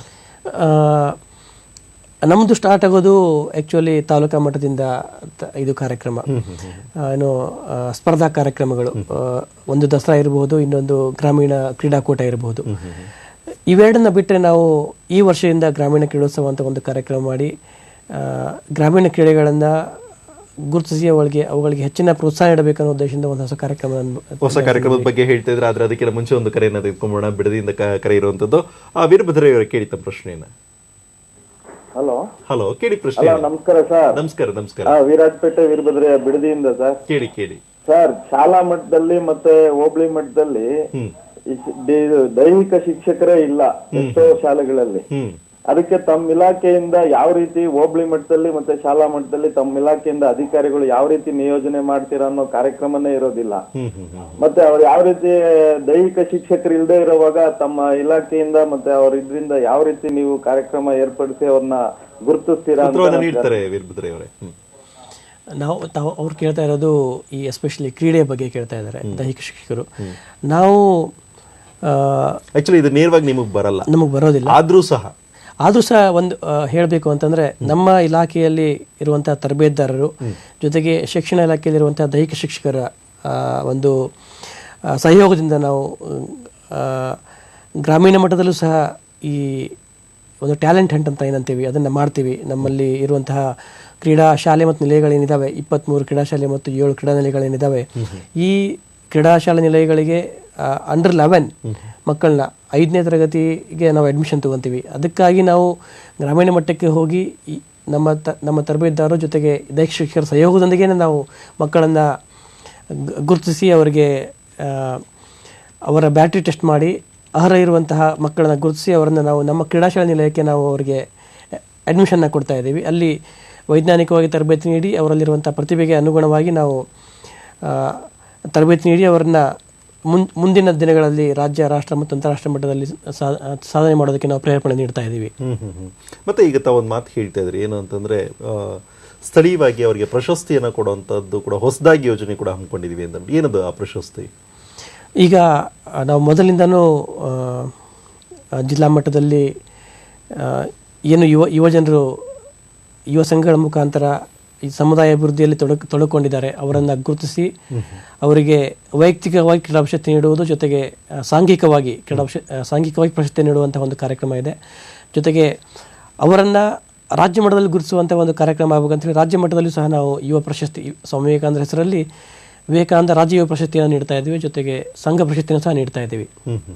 ಮತ್ತು ಇದ್ರ ಜೊತೆಗೆ ಯಾಕೆಂದರೆ ಸುಮಾರು ಜನಗಳು ಪ್ರಶ್ನೆಯನ್ನು ಕೇಳ್ತಿರೋದೇನು ಅಂತಂದರೆ, ನೋಡಿ, ಕ್ರೀಡಾ ಚಟುವಟಿಕೆಗೆ ಸಂಬಂಧಪಟ್ಟಂತೆ ಹೆಚ್ಚು ಪ್ರಶ್ನೆಗಳು ಕೇಳ್ತಿದ್ದಾರೆ. ಹಾಗಾಗಿ ಕರ್ನಾಟಕದ ಮಟ್ಟದಲ್ಲಿ ಗ್ರಾಮೀಣ ಪ್ರದೇಶಗಳಲ್ಲೂ ಕೂಡ ಅನೇಕ ಕ್ರೀಡೆಗಳಿದೆ. ಅವುಗಳನ್ನು ಗುರುತಿಸೋದಕ್ಕೋಸ್ಕರ ಅವುಗಳನ್ನು ಪ್ರೋತ್ಸಾಹಿಸೋದು ಉದ್ದೇಶ ಇಟ್ಕೊಂಡು ಮತ್ತು ಅದರಲ್ಲಿ ಸಾಧನೆ ಮಾಡಿರುವಂಥವ್ರು ಅವ್ರಿಗೆ ಏನಾದರೂ ಗುರುತಿಸುವಂಥ ಒಂದು ಪ್ರಶಸ್ತಿ ಏನಾದರೂ ಇದೆಯಾ, ಹೇಗೆ? ಹಾಂ, ಇದೆ. ಎಲ್ಲರಿಗೂ ಗೊತ್ತಿರುವ ಹಾಗೆ ಕರ್ನಾಟಕ ಸರ್ಕಾರ ರಾಜ್ಯದ ಅತ್ಯುನ್ನತ ಕ್ರೀಡಾ ಪ್ರಶಸ್ತಿಯಾದ ಏಕಲವ್ಯ ಪ್ರಶಸ್ತಿಯನ್ನು ಪ್ರತಿ ವರ್ಷ ರಾಷ್ಟ್ರೀಯ ಕ್ರೀಡಾ ದಿನ ಆಗಸ್ಟ್ 29ರಂದು ನೀಡ್ತಾ ಬರ್ತಾ ಇದೆ. ಇದರಲ್ಲಿ ರಾಷ್ಟ್ರ ಮತ್ತು ಅಂತಾರಾಷ್ಟ್ರ ಮಟ್ಟದಲ್ಲಿ ಸಾಧನೆ ಮಾಡಿರುವಂಥ ಕ್ರೀಡಾಪಟುಗಳನ್ನ ಗುರುತಿಸಿ ಅವರಿಗೆ ಪ್ರಶಸ್ತಿ ನೀಡುವಂಥ ಕಾರ್ಯಕ್ರಮ. ಜೊತೆಗೆ ಈ ವರ್ಷದಿಂದ ಕರ್ನಾಟಕ ಸರ್ಕಾರ ಈ ಗ್ರಾಮೀಣ ಕ್ರೀಡೆಗಳೇನಿದ್ದಾವೆ, ಖೋ ಖೋ ಇರ್ಬೋದು, ಕಬಡ್ಡಿ ಇರ್ಬೋದು, ಆಟ್ಯಪಾಟ್ಯ, ಇನ್ನಿತರೆ ಯೋಗ, ಗುಂಡೆತ್ತೋದು, ಈ ರೀತಿಯ ಸ್ಪರ್ಧೆಗಳು ಜನಪದವಾಗಿದ್ದು ಗ್ರಾಮೀಣ ಪ್ರದೇಶದಲ್ಲಿದ್ದು ಇವಕ್ಕೆ ರಾಜ್ಯ ಮಟ್ಟ ಜಾಸ್ತಿ ಅಂದರೆ ಅಥವಾ ರಾಷ್ಟ್ರ ಮಟ್ಟ ಇರುತ್ತೆ. ಸೊ ಅಂತಾರಾಷ್ಟ್ರೀಯ ಮಟ್ಟದಲ್ಲಿ ಈ ಒಂದು ಕಾರ್ಯಕ್ರಮಗಳಿಲ್ಲ ಸ್ಪರ್ಧೆಗಳಲ್ಲಿ. ಸೊ ಈ ಒಂದು ಕ್ರೀಡೆಗಳಲ್ಲಿ ಇರುವಂತಹ ಪ್ರತಿಭೆಗಳನ್ನು ಗುರುತಿಸಿ ಪ್ರೋತ್ಸಾಹ ನೀಡುವುದಕ್ಕಾಗಿಯೇ ಈ ವರ್ಷದಿಂದ ನಾವು ಕರ್ನಾಟಕ ಕ್ರೀಡಾರತ್ನ ಪ್ರಶಸ್ತಿ ಅಂತ ಹೇಳಿ ಜಾರಿಗೊಳಿಸ್ತಾ ಇದ್ದೀವಿ. ವಿಜೇತರಿಗೆ 1 ಲಕ್ಷ ರೂಪಾಯಿಯ ನಗದು ಬಹುಮಾನ ಸಹ ನೀಡ್ತಾ ಇದ್ದೀವಿ. ಆನಂತರ ಈಗ ತಾವು ಹೇಳೋದಾದರೆ, ಒಂದು ಕಡೆ ತಾವು ಹೇಳ್ತಾ ಇದ್ದೀರಾ ಕ್ರೀಡೆ ಅನ್ನುವಂಥದ್ದು, ಮತ್ತೊಂದು ಕಡೆ ನಾನು ಹೇಳುವಂಥದ್ದು ಏನು ಅಂದರೆ ಯುವ ಸಬಲೀಕರಣದ ಬಗ್ಗೆನೂ ಕೂಡ ನಾವು ಮಾತಾಡೋದಾದರೆ, ಯುವಕರು ಅಂದರೆ ಇವತ್ತೊಂದು ದಿವಸ ಜನಸಂಖ್ಯೆ ಜಾಸ್ತಿ ಆಗ್ತಾ ಇದೆ. ಒಂದು ಕಡೆ ಕೆಲಸದ ಒತ್ತಡ, ನಿರುದ್ಯೋಗದ ಸಮಸ್ಯೆ, ಮತ್ತು ಹಣ ಸಂಪಾದನೆ ಜಾಸ್ತಿ ಇಲ್ಲ ಅನ್ನುವಂಥದ್ದು ಒಂದು ಕಡೆ. ಮತ್ತೊಂದು ಕಡೆ ಕೆಲಸದ ಒತ್ತಡಗಳು ತುಂಬ ಜಾಸ್ತಿ, ಹೆಚ್ಚು ಕೆಲಸ ಮಾಡಿಸ್ಕೊಳ್ತಾರೆ, ಸಂಬಳ ಕೊಡೋದು ಕಡಿಮೆ. ಈ ಥರದ್ದು ಎಲ್ಲ ಕಡೆ ಒತ್ತಡದ ಜೀವನದಲ್ಲಿ ಬದುಕ್ತಿರುವಂಥ ಮನುಷ್ಯನಿಗೆ ಎಲ್ಲೋ ಒಂದು ಕಡೆ ಮಾನಸಿಕವಾಗಿ ನೆಮ್ಮದಿ ಬೇಕು ಅಂತ ಅನಿಸುತ್ತೆ, ಅಥವಾ ಅದರಿಂದ ತೊಳಲಾಡ್ತಿರ್ಬೋದು. ಇಂಥವರಿಗೆ ಏನಾದರೂ ಮಾರ್ಗೋಪಾಯ ಇದೆಯಾ? ಇಲಾಖೆಯಿಂದ ಅಂಥ ಯುವಕರಿಗೆ ಹೇಗೆ ಸಹಾಯ ಮಾಡ್ಬೋದು ಮಾನಸಿಕವಾಗಿ? ಹಾಂ, ಈ ಒಂದು ದಿಸೆಯಲ್ಲಿ ಇಲಾಖೆ ಕರ್ನಾಟಕದ ಪ್ರತಿಷ್ಠಿತ ಸಂಸ್ಥೆಯಾದಂತಹ NIMHANS, National Institute of Mental Health and Neuro Sciences ಸಂಸ್ಥೆಯೊಂದಿಗೆ ಜೊತೆಗೂಡಿ ಯುವಜನರ ಸಂಕೀರ್ಣ ಮಾನಸಿಕ ಆರೋಗ್ಯ ಸಂವರ್ಧನೆ ಅನ್ನುವಂಥ ಒಂದು ಕಾರ್ಯಕ್ರಮವನ್ನು ಕಾರ್ಯಕ್ರಮ ರೂಪಿಸ್ತಾ ಇದೆ. ಈ ಕಾರ್ಯಕ್ರಮದಲ್ಲಿ ತಾವು ಹೇಳಿದ ಹಾಗೆ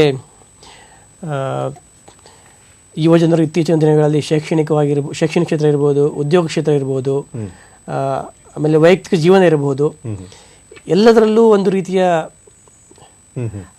ಒತ್ತಡಕ್ಕೊಳಗಾಗಿ ಮಾನಸಿಕ ಖಿನ್ನತೆ ಇರ್ಬೋದು, ಉದ್ವೇಗ, ಆತ್ಮಹತ್ಯೆಗೆ ಶರಣಾಗ್ತಾ ಇರೋದು, ಅಥವಾ ದುಶ್ಚಟಗಳಿಗೆ ಬಲಿಯಾಗ್ತಾ ಇರೋದು, ಅಥವಾ ಸಮಾಜಘಾತುಕ ಚಟುವಟಿಕೆಗಳಲ್ಲಿ ಭಾಗವಹಿಸ್ತಾ ಇರೋದು ಇತ್ತೀಚಿನ ದಿನಗಳಲ್ಲಿ ಕಂಡು ಬರ್ತಾ ಇದೆ. ಸೊ ಈ ಒಂದು ದಿಸೆಯಲ್ಲಿ ನಾವು ನಿಮ್ಹ್ಯಾನ್ಸ್ ಸಂಸ್ಥೆ ಜೊತೆಗೂಡಿ ಯುವಜನರನ್ನು ಆಪ್ತ ಸಮಾಲೋಚಕರನ್ನಾಗಿ ರೂಪಿಸುವಂತಹ ಮತ್ತು ಅವರ ಮೂಲಕ ಶಾಲಾ, ಕಾಲೇಜು, ಸ್ವಯಂ ಸೇವಾ ಸಂಘ ಸಂಸ್ಥೆಗಳಿಗೆ ಈ ಒಂದು ಸೇವೆಯನ್ನು ಒದಗಿಸುವ ಮೂಲಕ ಅವರಲ್ಲಿ ಹೆಚ್ಚಿನ ಜಾಗೃತಿಯನ್ನು ಇನಿಷಿಯಲ್ ಪ್ರಥಮ ಹಂತದಲ್ಲಿ ನೀಡುವಂಥ ಒಂದು ಕಾರ್ಯಕ್ರಮವನ್ನು ರೂಪಿಸೋದಕ್ಕೆ ನಾವು ಆಲ್ರೆಡಿ ಮುಂದುವರೆದಿದ್ದೀವಿ. ಇನ್ನೇನು ಆಗಸ್ಟ್ ಅಥವಾ ಸೆಪ್ಟೆಂಬರ್ ಅಥವಾ ಅಕ್ಟೋಬರ್ ತಿಂಗಳಲ್ಲಿ ನಾವು ಈ ಒಂದು ಕಾರ್ಯಕ್ರಮವನ್ನು ರಾಜ್ಯದಾದ್ಯಂತ ಜಾರಿಗೊಳಿಸೋದಕ್ಕೂ ಸಹ ಸಿದ್ಧರಾಗಿದ್ದೀವಿ. ಈ ಒಂದು ಕಾರ್ಯಕ್ರಮದಲ್ಲಿ ಹೇಳಬೇಕು ಅಂತಂದರೆ, ನಿಮ್ಗೆ ಗೊತ್ತಿರುವ ಹಾಗೆ ಈ ಒಂದು ಆಪ್ತ ಸಮಾಲೋಚನೆಗೆ ಒಂದು ರೀತಿಯ ಸ್ಟಿಗ್ಮಾ ಅಟ್ಯಾಚ್ ಆಗಿದೆ. ಈ ಏನಾದರೂ ಈ ಸೈಕಾಲಜಿಸ್ಟ್ ಅಥವಾ ಸೈಕ್ಯಾಟ್ರಿಸ್ಟ್ ಹತ್ರ ಹೋಗ್ತಾ ಇದೀವಿ ಅಂತಂದರೆ ಅದಕ್ಕೆ ಆದಂಥ ಒಂದು ಸ್ಟಿಗ್ಮಾ ಅಟ್ಯಾಚ್ ಆಗಿದೆ ನಮ್ಮ ಸೊಸೈಟಿಯಲ್ಲಿ. ಈ ಒಂದು ಸ್ಟಿಗ್ಮಾನ ಹೋಗಲಾಡಿಸುವುದು ಸಹ ಈ ಒಂದು ಕಾರ್ಯಕ್ರಮದ ಉದ್ದೇಶ. ನಿಮ್ಮ ಸಂಸ್ಥೆ ಜೊತೆಗೂಡಿ ಪರಿಣಿತರನ್ನು ಸೇರಿಕೊಂಡು ಯುವಜನರನ್ನೇ ಪರಿಣಿತರನ್ನಾಗಿ ರೂಪಿಸಿ ಅವರ ಮುಖಾಂತರ ಒಂದು ಈ ಸೇವೆಯನ್ನು ಒದಗಿಸುವುದೇ ಒಂದು ಈ ಯೋಜನೆಯ ಮುಖ್ಯ ಉದ್ದೇಶ. ಈಗ ಮುಂದಿನ ಕರೆಯನ್ನು ತೆಗೆದುಕೊಳ್ಳೋಣ. ಬಿಜಾಪುರದ ಕರೆ ಇರುವಂಥದ್ದು. ಶರಣ್ ಅವರು ಕೇಳಿ ತಮ್ಮ ಪ್ರಶ್ನೆಯನ್ನ. ಸರ್ ನಾನು ಶರಣು ಅಂತ. ನಮಸ್ಕಾರ, ಕೇಳಿ ಸರ್. ನಮಸ್ಕಾರ. ನಮ್ದೊಂದು ಶಾಕಂಬರಿ ಪ್ರೌಢಶಾಲೆ ಅಂತ ಇಲ್ಲಿ ಬಸವನ ಬಾಗೇಡು ತಾಲೂಕಲ್ಲಿದೆ ಸರ್. ಲಾಸ್ಟ್ ಇಯರ್ ಒಂದು ವಿದ್ಯಾರ್ಥಿನಿ ನಮ್ಮ ಸ್ಟೂಡೆಂಟ್, ಅವಳು ಸ್ಟೇಟ್ ಲೆವೆಲ್ ಟೇಬಲ್ ಟೆನ್ನಿಸ್ ಅಲ್ಲಿ ಪಾರ್ಟಿಸಿಪೇಟ್ ಮಾಡಿದ್ಲು. ಮುಂದೆ ಅವಳಿಗೆ ಒಂದೇನೋ ಸ್ಕೂಲಲ್ಲಿ ಒಂದು ಬಿದ್ದಾಗ ಅದು ಚಿಕ್ಕ ಗಾಯ ಆಗಿದ್ದು, ಕಾಲು ಗ್ಯಾಂಗ್ರೀನ್ ಆಗಿ ಕಾಲೇ ತೆಗೆದು ಬಿಟ್ಟಿದ್ದಾರೆ ಸರ್ ಅವಳಿಗೆ. ಅದಕ್ಕೆ ಅವಳಿಗೆ ಮುಂದೆ ಎಜುಕೇಶನ್ ಕಂಟಿನ್ಯೂ ಮಾಡ್ಲಿಕ್ಕೆ ಆಗ್ಲಿಲ್ಲ, ಅಕಾಡೆಮಿಕ್. ಮತ್ತೆ ಇದು ಬೆಡ್ ರೆಸ್ಟ್ ಅಲ್ಲಿ ಇದ್ದಾಳೆ. ಅವಳಿಗೆ ಏನಾದ್ರೂ ಸಹಾಯಧನ ಮುಂದಕ್ಕೆ ಇನ್ನೂ ಚಾಂಪಿಯನ್ ಇದಾಳೆ ಸರ್, ಆಕಿ ಮಾಡ್ತಾ ಇದ್ದಾಳೆ. ಉತ್ತರವನ್ನು ನೀಡ್ತಾರೆ. ಇದಕ್ಕೆ ಯಾವ ರೀತಿಯಲ್ಲಿ ಸಹಾಯ ಆಗ್ಬೋದು ತಮ್ಮ ಇಲಾಖೆಯಿಂದ? ನಮ್ಮ ಇಲಾಖೆಯಿಂದ ಅನ್ನೋದಾದರೆ, ಈಗ ನಾವು ಈ ಒಂದು ಇಂಥ ಒಂದು ಘಟನೆಗಳು ಕ್ರೀಡಾಪಟುಗಳ ಒಂದು ಜೀವನದಲ್ಲಿ ಆಗ್ತಾ ಇರೋದನ್ನು ಗಮನಿಸಿಯೇ ಸರ್ಕಾರ ಇಲಾಖೆಯ ಮೂಲಕ ಯುವ ಕ್ರೀಡಾ ಸಂಜೀವಿನಿ ಅಂತ ಒಂದು ಕಾರ್ಯಕ್ರಮವನ್ನು ಜಾರಿಗೆ ತಂದಿದೆ. ಇದರಲ್ಲಿ ಕ್ರೀಡಾಪಟುಗಳ ಆರೋಗ್ಯಕ್ಕೆ ಸಂಬಂಧಿಸಿದಂತೆ ಸಂಪೂರ್ಣ ವೈದ್ಯಕೀಯ ವೆಚ್ಚ ಮತ್ತು ವಿಮೆಯ ಪ್ರೀಮಿಯಮನ್ನು ಸರ್ಕಾರನೇ ಭರಿಸ್ತಾ ಇದೆ. ಈ ಒಂದು ಇಂಥ ಘಟನೆಗಳು ಸಂಭವಿಸಿದಾಗ ಅವರಿಗೆ ಬೇಕಾಗಿರುವಂತಹ ಹಣಕಾಸಿನ ಅನುದಾನ ಸಹ ಈ ಒಂದು ವಿಮೆಯ ಮೂಲಕ ಸಿಗುವಂಥ ಒಂದು ಕಾರ್ಯಕ್ರಮ. ಬಟ್ ಈ ಒಂದು ಸ್ಪೆಸಿಫಿಕ್ ಇಶ್ಯೂ ಒಂದು ಇದರಲ್ಲಿ ಅವರು ಇಲಾಖೆಯನ್ನು ಸಂಪರ್ಕಿಸಿದಲ್ಲಿ ಇದ್ರ ಬಗ್ಗೆ ನಾವು ಪರಿಶೀಲಿಸಿ ಕ್ರಮ ಕೈಗೊಳ್ಳಬಹುದಾಗಿದೆ. ಅಂದರೆ ಇಲಾಖೆಯನ್ನು ಸಂಪರ್ಕಿಸಬೇಕು ಅಂತಂದರೆ ಅವರು ಎಲ್ಲಿ, ಯಾಕೆಂತಂದ್ರೆ ಈಗಾಗಲೇ ಅವರು ಕರೆ ಮಾಡಿರುವಂಥದ್ದು ಬಿಜಾಪುರದಿಂದ ಕರೆ ಮಾಡಿರುವಂಥದ್ದು, ಈ ನಿಟ್ಟಿನಲ್ಲಿ ತಾವು ಬಿಜಾಪುರ ಜಿಲ್ಲೆಯಲ್ಲಿರುವಂತಹ ಯುವ ಸಬಲೀಕರಣ ಕ್ರೀಡಾ ಇಲಾಖೆ ನಮ್ಮ ಡಾಕ್ಟರ್ BR ಅಂಬೇಡ್ಕರ್ ಕ್ರೀಡಾಂಗಣದಲ್ಲಿದೆ. ಅಲ್ಲಿ ತಾವು ಸಂಪರ್ಕಿಸಬಹುದು. ಜೊತೆಗೆ ಬೆಂಗಳೂರಿನಲ್ಲಿರುವಂತಹ ರಾಜ್ಯ ಯುವ ಕೇಂದ್ರ ತುಂಗ ರಸ್ತೆಯಲ್ಲಿರುವಂತಹ ಕಚೇರಿಯಲ್ಲಿ ತಾವು ಸಹ ಭೇಟಿ ಮಾಡಬಹುದು. ಜೊತೆಗೆ ತಾವು ಮಗು ಶಿಕ್ಷಣ ಇಲಾಖೆಯಲ್ಲಿ ಶಿಕ್ಷಣ ಮುಂದುವರಿಸ್ತಾ ಇರೋದ್ರಿಂದ ಇವನ್ ಶಿಕ್ಷಣ ಇಲಾಖೆಯು ಸಹ ಭೇಟಿ ಮಾಡಿ ಈ ಬಗ್ಗೆ ಹೆಚ್ಚಿನ ಮಾಹಿತಿಯನ್ನು ಪಡೆಯಬಹುದು. ಅಂದ್ರೆ ಅವ್ರು ಹೇಳ್ತಿರೋದೇನು ಅಂತಂದ್ರೆ, ಈ ರೀತಿಯಲ್ಲಿ ನಮಗೆ ಬೇಕಾಗಿರುವಂಥದ್ದು ಸಹಾಯಧನ ಒಂದು, ಮತ್ತೊಂದೇನು ಅಂತಂದ್ರೆ ಶಿಕ್ಷಣ ಕೂಡ ಕುಂಠಿತವಾಗಿದೆ ಅಂತ. ಹಾಗಾಗಿ ಶಿಕ್ಷಣ ಇಲಾಖೆನಲ್ಲೂ ಕೂಡ ಅವ್ರಿಗೆ ಸ್ಪಂದಿಸುವಂತ ಅವಕಾಶ ಆಗಿದೆ. ಅವ್ರಿಗೆ ಬೇಕಾಗಿರುವಂಥದ್ದು ಎಷ್ಟು ಖರ್ಚಾಗಿದೆ ಅಥವಾ ಖರ್ಚು ಆಗ್ತಾ ಇದೆ, ಇದೆಲ್ಲವೂ ಕೂಡ ತಮಗೆ ಯಾವ ರೀತಿ ದಾಖಲಾತಿಗಳನ್ನು ಅವರು ಒದಗಿಸ್ಬೇಕಾಗತ್ತೆ? ಈಗಾಗಲೇ ಅವರು ಏನಾದರೂ ಆಕ್ಟಿವ್ ಸ್ಪೋರ್ಟ್ಸ್ ಪರ್ಸನ್ ಆಗಿದ್ದಲ್ಲಿ ಈ ಒಂದು ವಿಮೆಯ ಸೌಲಭ್ಯವನ್ನು ಪಡೆಯಬಹುದು. ಏನು ನಾವು ಒಂದು ಯುವ ಕ್ರೀಡಾ ಸಂಜೀವಿನಿ ಅಂತ ವಿಮಾ ಯೋಜನೆ ತಂದಿದ್ದೀವಿ, ಅದರ ಫಲಾನುಭವಿ ಆಗ್ಬೋದು ಅವರು. ಒಂದು ವೇಳೆ ಅವರು ಈ ವಿಮಾ ಯೋಜನೆಯಲ್ಲಿ ನೋಂದಣಿ ಮಾಡ್ಕೊಂಡಿದ್ರೆ. ಇಲ್ಲದೇ ಇದ್ದ ಪಕ್ಷದಲ್ಲೂ ಸಹ ಅವರಿಗೆ ತೊಂದರೆ ಆಗಿದ್ರೆ ಅದನ್ನು ಡೆಫಿನೆಟ್ಲಿ ಎಲ್ಲ ದಾಖಲಾತಿ, ವೈದ್ಯಕೀಯ ದಾಖಲಾತಿ ಮತ್ತು ಅವರ ಅಚೀವ್ಮೆಂಟ್ಸ್, ಸ್ಪೋರ್ಟ್ಸ್ ಅಚೀವ್ಮೆಂಟ್ಸ್ ಎಲ್ಲ ತೆಗೆದುಕೊಂಡು ಬಂದು ಇಲಾಖೆಯ ಅಧಿಕಾರಿಗಳನ್ನು ಮತ್ತು ಭೇಟಿಯಾದಾಗ ಡೆಫಿನೆಟ್ಲಿ ಯಾವ ರೀತಿ ಸಹಾಯ ಮಾಡಬಹುದು, ನಿಯಮಗಳ ಚೌಕಟ್ಟಿನೊಳಗೆ ಯಾವ ರೀತಿ ನಾವು ಸಹಾಯ ಮಾಡೋದು, ಅದರ ಬಗ್ಗೆ ಡೆಫಿನೆಟ್ಲಿ ನಾವು ಪರಿಶೀಲನೆ ಮಾಡಬಹುದಾಗಿದೆ. ಮತ್ತು ಈಗ ತಾವು ಹೇಳ್ತಾ ಇದ್ದೀರಿ ನಿಮಾನ್ಸ್ ಸಂಸ್ಥೆ ಜೊತೆಯಲ್ಲಿ ಒಂದಷ್ಟು ಕಾರ್ಯಕ್ರಮಗಳನ್ನು ಹಮ್ಮಿಕೊಳ್ಳುವಂಥದ್ದು ಅಂತ. ಇದ್ರ ಜೊತೆಗೆ ನಾನು ಕೇಳುವಂಥದ್ದು, ಈ ವರ್ಷ ವಿಶೇಷವಾಗಿ ಯಾವ ಒಂದು ಯಾಕೆಂದರೆ ಪ್ರತಿಯೊಂದು ಸಾರಿನೂ ಕೂಡ ಒಂದು ಧ್ಯೇಯ ವಾಕ್ಯವನ್ನು ನೀಡುವಂಥದ್ದುಂಟು. ಈ ನಿಟ್ಟಿನಲ್ಲಿ ಏನು ನೀಡಿದೆ ಈ ಸಾರಿ? ಈ ಒಂದು ಅಂತಾರಾಷ್ಟ್ರೀಯ ಯುವ ದಿನದಂದು ಏನು ಆಗಸ್ಟ್ 12 ಇದೆ, ವಿಶ್ವಸಂಸ್ಥೆ ಏನು ಈ ದಿನವನ್ನು ಘೋಷಿಸಿದೆ. ಈ ವರ್ಷದ ಧ್ಯೇಯ ಯೂತ್ ಆ್ಯಂಡ್ ಮೆಂಟಲ್ ಹೆಲ್ತ್, ಯುವಜನತೆ ಮತ್ತು ಮಾನಸಿಕ ಆರೋಗ್ಯ. ಮತ್ತು ಅದರದ್ದು ಸ್ಲೋಗನ್ ಬಂದು mental health matters. Mental health matters ಅಂದರೆ ಮಾನಸಿಕ ಆರೋಗ್ಯ ಬಹಳ ಪ್ರಮುಖವಾದದ್ದು ಅಂತ ಹೇಳಿ. ಸೊ ಈ ಒಂದು ದಿಕ್ಕಿನಲ್ಲಿ ಏನು ಯುವಜನತೆ ವಿಶ್ವದಾದ್ಯಂತ ಸವಾಲುಗಳನ್ನು ಎದುರಿಸ್ತಾ ಇದ್ದಾರೆ, ಮತ್ತು ಅವರಲ್ಲಿರುವಂಥ ಏನು ಸಾಮರ್ಥ್ಯ ಇದೆ ಇದನ್ನು ಹೊರಹಾಕೋದಕ್ಕೆ ಅವಶ್ಯಕವಾದಂತಹ ಕಾರ್ಯಕ್ರಮವನ್ನು ಜಗತ್ತಿನ ಅರಿವಿಗೆ ತರುವಂಥದ್ದೇ ಮೇನ್ ಇದು. ಸೊ ಈ ಒಂದು ಇದರಲ್ಲಿ ನಾವು ಈಗಾಗಲೇ ಕಾರ್ಯೋನ್ಮುಖರಾಗಿದ್ದೀವಿ. ನಿಮ್ಮ ಸಂಸ್ಥೆಯ ಸಹಯೋಗದೊಂದಿಗೆ ಈಗಾಗಲೇ ಹೇಳಿದಂತೆ ನಾವು ಯುವಜನರ ಮಾನಸಿಕ ಆರೋಗ್ಯ ಸಂವರ್ಧನೆಗಾಗಿ ಈಗ ಇದಕ್ಕೆ ಸಂಬಂಧಪಟ್ಟಂತೆ ಮಾತಾಡೋದಕ್ಕೆ ಮುಂಚೆ ಇನ್ನೊಂದು ಕರೆಯನ್ನು ತೆಗೆದುಕೊಳ್ಳೋಣ. ಬಳ್ಳಾರಿಯಿಂದ ಕರೆಯುವಂಥದ್ದು ಬಸವರಾಜ್ ಅವರ, ಕೇಳಿ ತಮ್ಮ ಪ್ರಶ್ನೆಯನ್ನ. ಹಲೋ, ಕೇಳಿ. ನನ್ನ ಪ್ರಶ್ನೆ 2 ಪ್ರಶ್ನೆ. ಮೊದಲನೇದಾಗಿ, ಈಗ ಜಿಲ್ಲಾ ಮಟ್ಟದಲ್ಲಿ ಕ್ರೀಡಾ ವಸತಿ ನಿಲಯಗಳು ಏನಿದೆ, ಓಕೆ, ಅದರಲ್ಲಿ ಬಹಳಷ್ಟು ಅನಾನುಕೂಲಗಳಿದೆ. ಅಂದ್ರೆ ಒಂದು ಮಕ್ಕಳಿಗೆ ಇರ್ತಕ್ಕಂತ ಕಟ್ಟಡ ಇರ್ಬೋದು, ಅಲ್ಲಿರ್ತಕ್ಕಂತ ಶಾಲೆ ಅಥವಾ ಶಾಲೆಗಳಿರ್ಬೋದು, ಅಲ್ಲಿರ್ತಕ್ಕಂಥ ಇಲ್ಲ. First of all sports coaches ಇಲ್ಲ. ಓಕೆ, ಅಲ್ಲಿ ಬೇಕಾದಷ್ಟು ಈವೆಂಟ್ಸ್ ತಗೊಂಡಿದ್ದಾರೆ ಹೆಸರಿಗೆ, ಈಗ ಬಟ್ ಅಲ್ಲಿ ಕೋಚಸ್ಸೇ ಇಲ್ಲ. ಅಲ್ಲ ಅವ್ರು ಒಂದು ಇನ್ನೊಂದು ಅವ್ರು ಬಸವರಾಜ್ ಅವರೇ, ಪೌಷ್ಟಿಕ ಆಹಾರ ಸಿಗ್ತಾ ಇಲ್ಲ. ಬಸವರಾಜ್ ಅವರೇ ಜಿಲ್ಲೆ ಕೇಳಿಸ್ತಾ ಇದೆಯಾ ನಾನು ಮಾತಾಡ್ತಿರುವಂತದ್ದು? ಹಲೋ, ಅಂದ್ರೆ ಅವರ ಉದ್ದೇಶ ಏನು ಅಂತಂದ್ರೆ ಒಟ್ಟಿನಲ್ಲಿ ಎಲ್ಲ ಫೆಸಿಲಿಟಿಗಳು ಇಲ್ಲ ಅನ್ನೋಂಥದ್ರ ಬಗ್ಗೆ ಕೇಳ್ತಾ ಇದ್ದಾರೆ ಅಂತ ಅನ್ಕೊಳ್ಳೋಣ ನಾವು. ಇತ್ತೀಚಿನ ದಿನಗಳಲ್ಲಿ ನಾವು ಏನು ನಮ್ಮ ಇಲಾಖೆ 23 ಕ್ರೀಡಾ ಶಾಲೆ ಮತ್ತು 7 ಕ್ರೀಡಾ ನಿಲಯಗಳನ್ನು ರಾಜ್ಯಾದ್ಯಂತ ವಿವಿಧ ಜಿಲ್ಲೆಗಳಲ್ಲಿ ನಡೆಸ್ತಾ ಇದೆ. ಈ ಒಂದು ವ್ಯವಸ್ಥೆಯಲ್ಲಿ ಸುಮಾರು 1556 ಮಕ್ಕಳು ಕ್ರೀಡಾ ತರಬೇತಿಯನ್ನು ಪಡಿತಾ ಇದ್ದಾರೆ. ಮತ್ತು NIS ತರಬೇತಿ NISನಲ್ಲಿ ಡಿಗ್ರಿ ಹೊಂದಿರುವಂತಹ ತರಬೇತಿದಾರರ ಮುಖಾಂತರ ನಾವು ವೈಜ್ಞಾನಿಕವಾಗಿ ತರಬೇತಿಯನ್ನು ನೀಡಿ ಅವರಿಗೆ ತರಬೇತಿಯನ್ನು ಹೆಚ್ಚಿನ ಸಾಧನೆಗೆ ಪ್ರೋತ್ಸಾಹ ನೀಡ್ತಾ ಇದ್ದೀವಿ.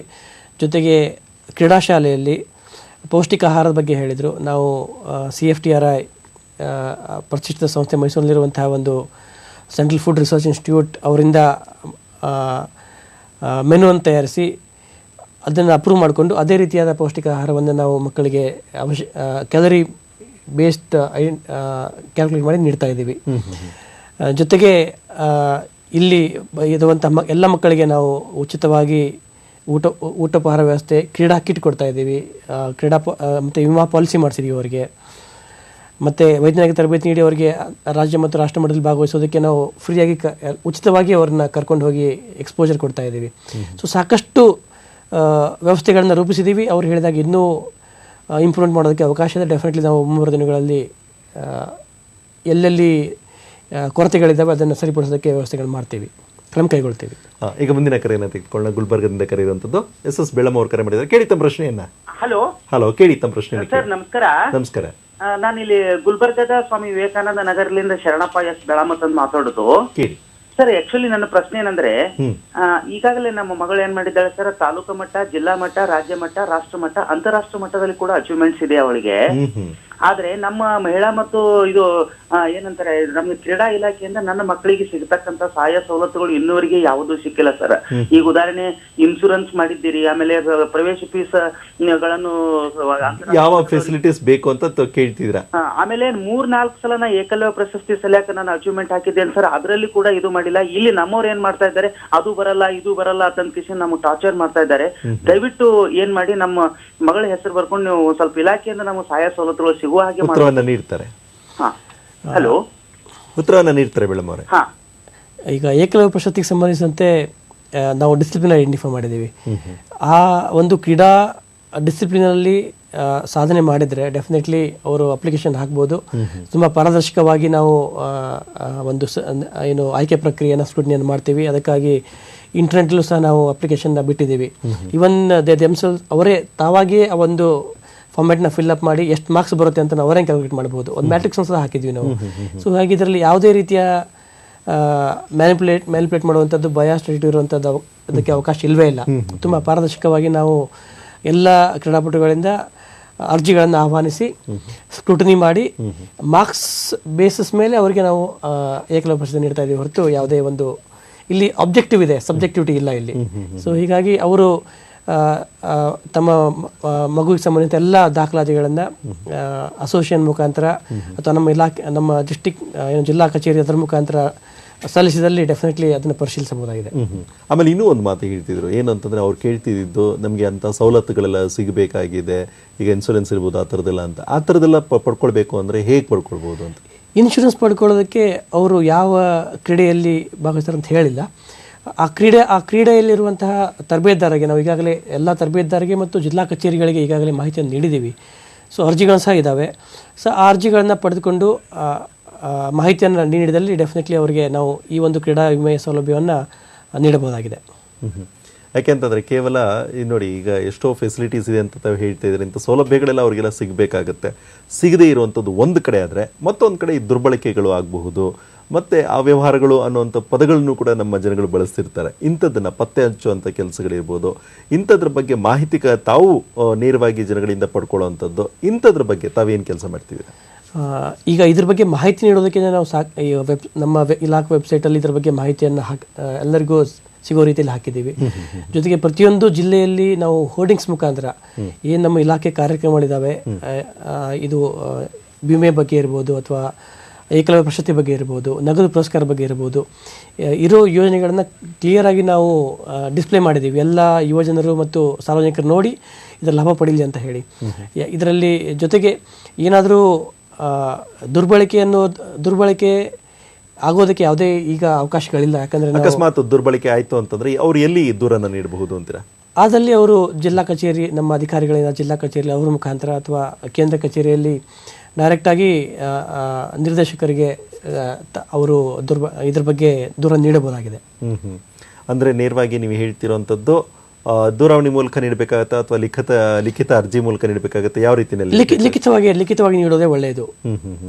ಯಾಕಂದ್ರೆ ನಾವು ಅದ್ರ ಮೇಲೆ ಆಕ್ಷನ್ ತಗೋಬೇಕಂದ್ರೆ ಏನಾಗಿದೆ, ಯಾವ ಇದರಲ್ಲಿ ಆಗಿದೆ ಅಂತ ಹೇಳಿ ನಮ್ಮ ಹತ್ರ ದಾಖಲೆ ಇರುತ್ತೆ. ಸೊ ಲಿಖಿತವಾಗಿ ನೀಡಿದಲ್ಲಿ ಅದರ ಬಗ್ಗೆ ಪರಿಶೀಲನೆ ಮಾಡಿ, ಅಂದ್ರೆ ಕಾನೂನಾತ್ಮಕವಾಗಿ ಹೇಗೆ ಅವರಿಗೆ ಪರಿಹಾರ ಸಿಗ್ಬೋದು ಅಥವಾ ಕಾನೂನಲ್ಲಿ ಏನು ಹೇಳುತ್ತೆ ಅಂತದ್ದು, ಏನು ಕ್ರಮವನ್ನು ಕೈಗೊಳ್ಳುವಂಥದ್ದು? ಅಲ್ಲ, ದುರ್ಬಳಕೆ ಆಗಿದ್ರೆ ಅವ್ರ ಮೇಲೆ ನಾವು ಶಿಸ್ತು ಕ್ರಮ ಕೈಗೊಳ್ಳಬಹುದಾಗಿರ್ತದೆ.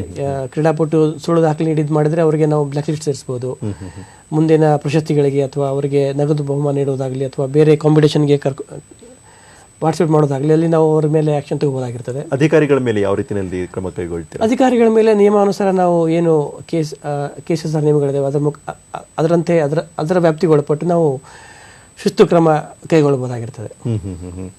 ಮತ್ತು ಈಗ ತಾವು ಹೇಳ್ತಾ ಇದ್ರಿ ಈ ಹಿಂದೆ ಅನೇಕ ಕಾರ್ಯಕ್ರಮಗಳೆಲ್ಲ ಕೂಡ ಜನರಿಗಿದೆ ಅಂತ ಅಂದ್ಬಿಟ್ಟು, ಇದು ಜನರಿಗೆ ತಲುಪಬೇಕು ಅಂತಂದರೆ ಅವ್ರಿಗೆ ಮಾಹಿತಿ ತುಂಬ ಮುಖ್ಯವಾಗುತ್ತೆ. ಈ ನಿಟ್ಟಿನಲ್ಲಿ ಜಿಲ್ಲಾ ಕೇಂದ್ರಗಳಿಂದ ಅಲ್ಲಿ ಎಷ್ಟು ಮಟ್ಟಿಗೆ ಅಲ್ಲಿರುವಂಥವ್ರು ಕೆಲಸ ಮಾಡೋ ಅದಕ್ಕಿಂತ ಮುಂಚೆ ಒಂದು ಕರೆಯನ್ನು ತೆಗೆದುಕೊಂಬೋಣ.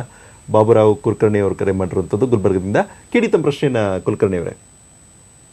ಹಲೋ. ನಮಸ್ಕಾರ ಕೇಳಿ. ನಾವು ಬಾಬುರಾವ್ ಮೇಲ್ಕೇರಿ ಅಂತ ಸರ್. ಕೇಳಿ ಸರ್. ಈಗ ಪೈಕಾ ಕ್ರೀಡಾಕೂಟ ಬಂದಿತ್ತಲ್ಲ, ಮಕ್ಕಳಿಗೆ ಕರ್ಕೊಂಡ್ ಬರ್ತಿದೀವಿ. ಸುಮಾರು 250 ರೂಪಾಯಿ ಪ್ರೈಸ್ ಬರ್ತದೆ. ಅವ್ರಿಗೆ ಅಕೌಂಟ್ ಇಲ್ಲ. ಹಾಗೆ ಅಕೌಂಟ್ ಇಲ್ಲ ಅಂತಂದ್ರೆ ಮತ್ತೆ ಈಗ ಅವರಿಗೆ ಅಕೌಂಟ್ ತೆಗಿಬೇಕಾದ್ರೆ ಸುಮಾರು ಬ್ಯಾಂಕಿಗೆ ಅಲಿಬೇಕಾದ್ರೆ ಸುಮಾರು 200 ರಿಂದ 340 400 ತನಕ ಖರ್ಚಾಗುತ್ತೆ ಸರ್ ಅವರಿಗೆ. ದಯವಿಟ್ಟು ತಮ್ಮ ಟಿವಿ ಧ್ವನಿಯನ್ನ 250 ರೂಪಾಯಿ ಕಡಿಮೆ ಮಾಡಿ. ನಿಮ್ಮ ಪ್ರಶ್ನೆ ಅರ್ಥ ಆಗಿದೆ, ಉತ್ತರವನ್ನು ನೀಡ್ತಾರೆ ಬಾಬುರಾವ್ ಅವರೇ. ಈಗ ಪೈಕಾ ಅನ್ನೋದನ್ನು ರಾಜೀವ್ ಗಾಂಧಿ ಖೇಲಬೇನ ಅಂತ ಈ ವರ್ಷದಿಂದ ನಾವು ಬದಲಾವಣೆ ಮಾಡಿ ಜಾರಿಗೆ ತರ್ತಾ ಇದ್ದೀವಿ.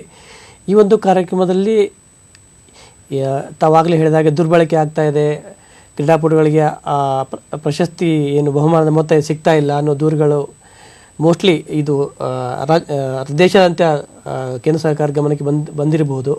ಅದೇ ಆ ಒಂದು ದೂರನ್ನು ಆಧರಿಸಿ ಅವರು ಈ ವರ್ಷದ ಕ್ರೀಡಾ ಇದರಲ್ಲಿ ಮಾರ್ಗಸೂಚಿಯಲ್ಲಿ ಬದಲಾವಣೆ ತಂದು ನೇರ ನಗದು ವರ್ಗಾವಣೆ ಮಾಡಬೇಕು ಅಂತ ಹೇಳಿ ಬ್ಯಾಂಕ್ ಖಾತೆ ಬೇಕೇ ಬೇಕು ಅನ್ನೋ ಒಂದು ಉದ್ದೇಶದಿಂದ ಮಾರ್ಗಸೂಚಿ ಜಾರಿಗೆ ತಂದಿದ್ದಾರೆ. ಹಾಗಿದ್ರೆ ಆದ್ರೆ ನಾನು ಕೇಳುವಂಥದ್ದು, ಈಗ ನೋಡಿ ಅವ್ರಿಗೆ ಹೇಳ್ತಿರೋದೇನಂದ್ರೆ ಖರ್ಚು ಜಾಸ್ತಿ ಆಗುತ್ತೆ, ನಾವಲ್ಲಿ ಹೋಗ್ಬೇಕಾಗತ್ತೆ, ಅದಕ್ಕೋಸ್ಕರ ಅಲಿಬೇಕಾಗತ್ತೆ, ಕೇವಲ ತಗೊಳ್ಳೋಂಥ ಒಂದು 250 ರೂಪಾಯಿಗೆ ಅಂತ ಹೇಳ್ತಾ ಇದ್ದಾರೆ. ಹಾಗಾಗಿ ತಾವು ಇಲಾಖೆಯಿಂದನೇ ಅವ್ರಿಗೆ ಏನಾದರೂ ಖಾತೆ ಮಾಡಿಕೊಡುವಂಥದ್ದು, ಬ್ಯಾಂಕಿನಲ್ಲಿ ಖಾತೆ ತೆರೆದು ಆ ಖಾತೆಗೆ ಹಣವನ್ನು ವರ್ಗಾಯಿಸುವಂಥದ್ದು, ಈ ಥರದ್ದು ಏನಾದರೂ ಮಾಡಬಹುದಾ?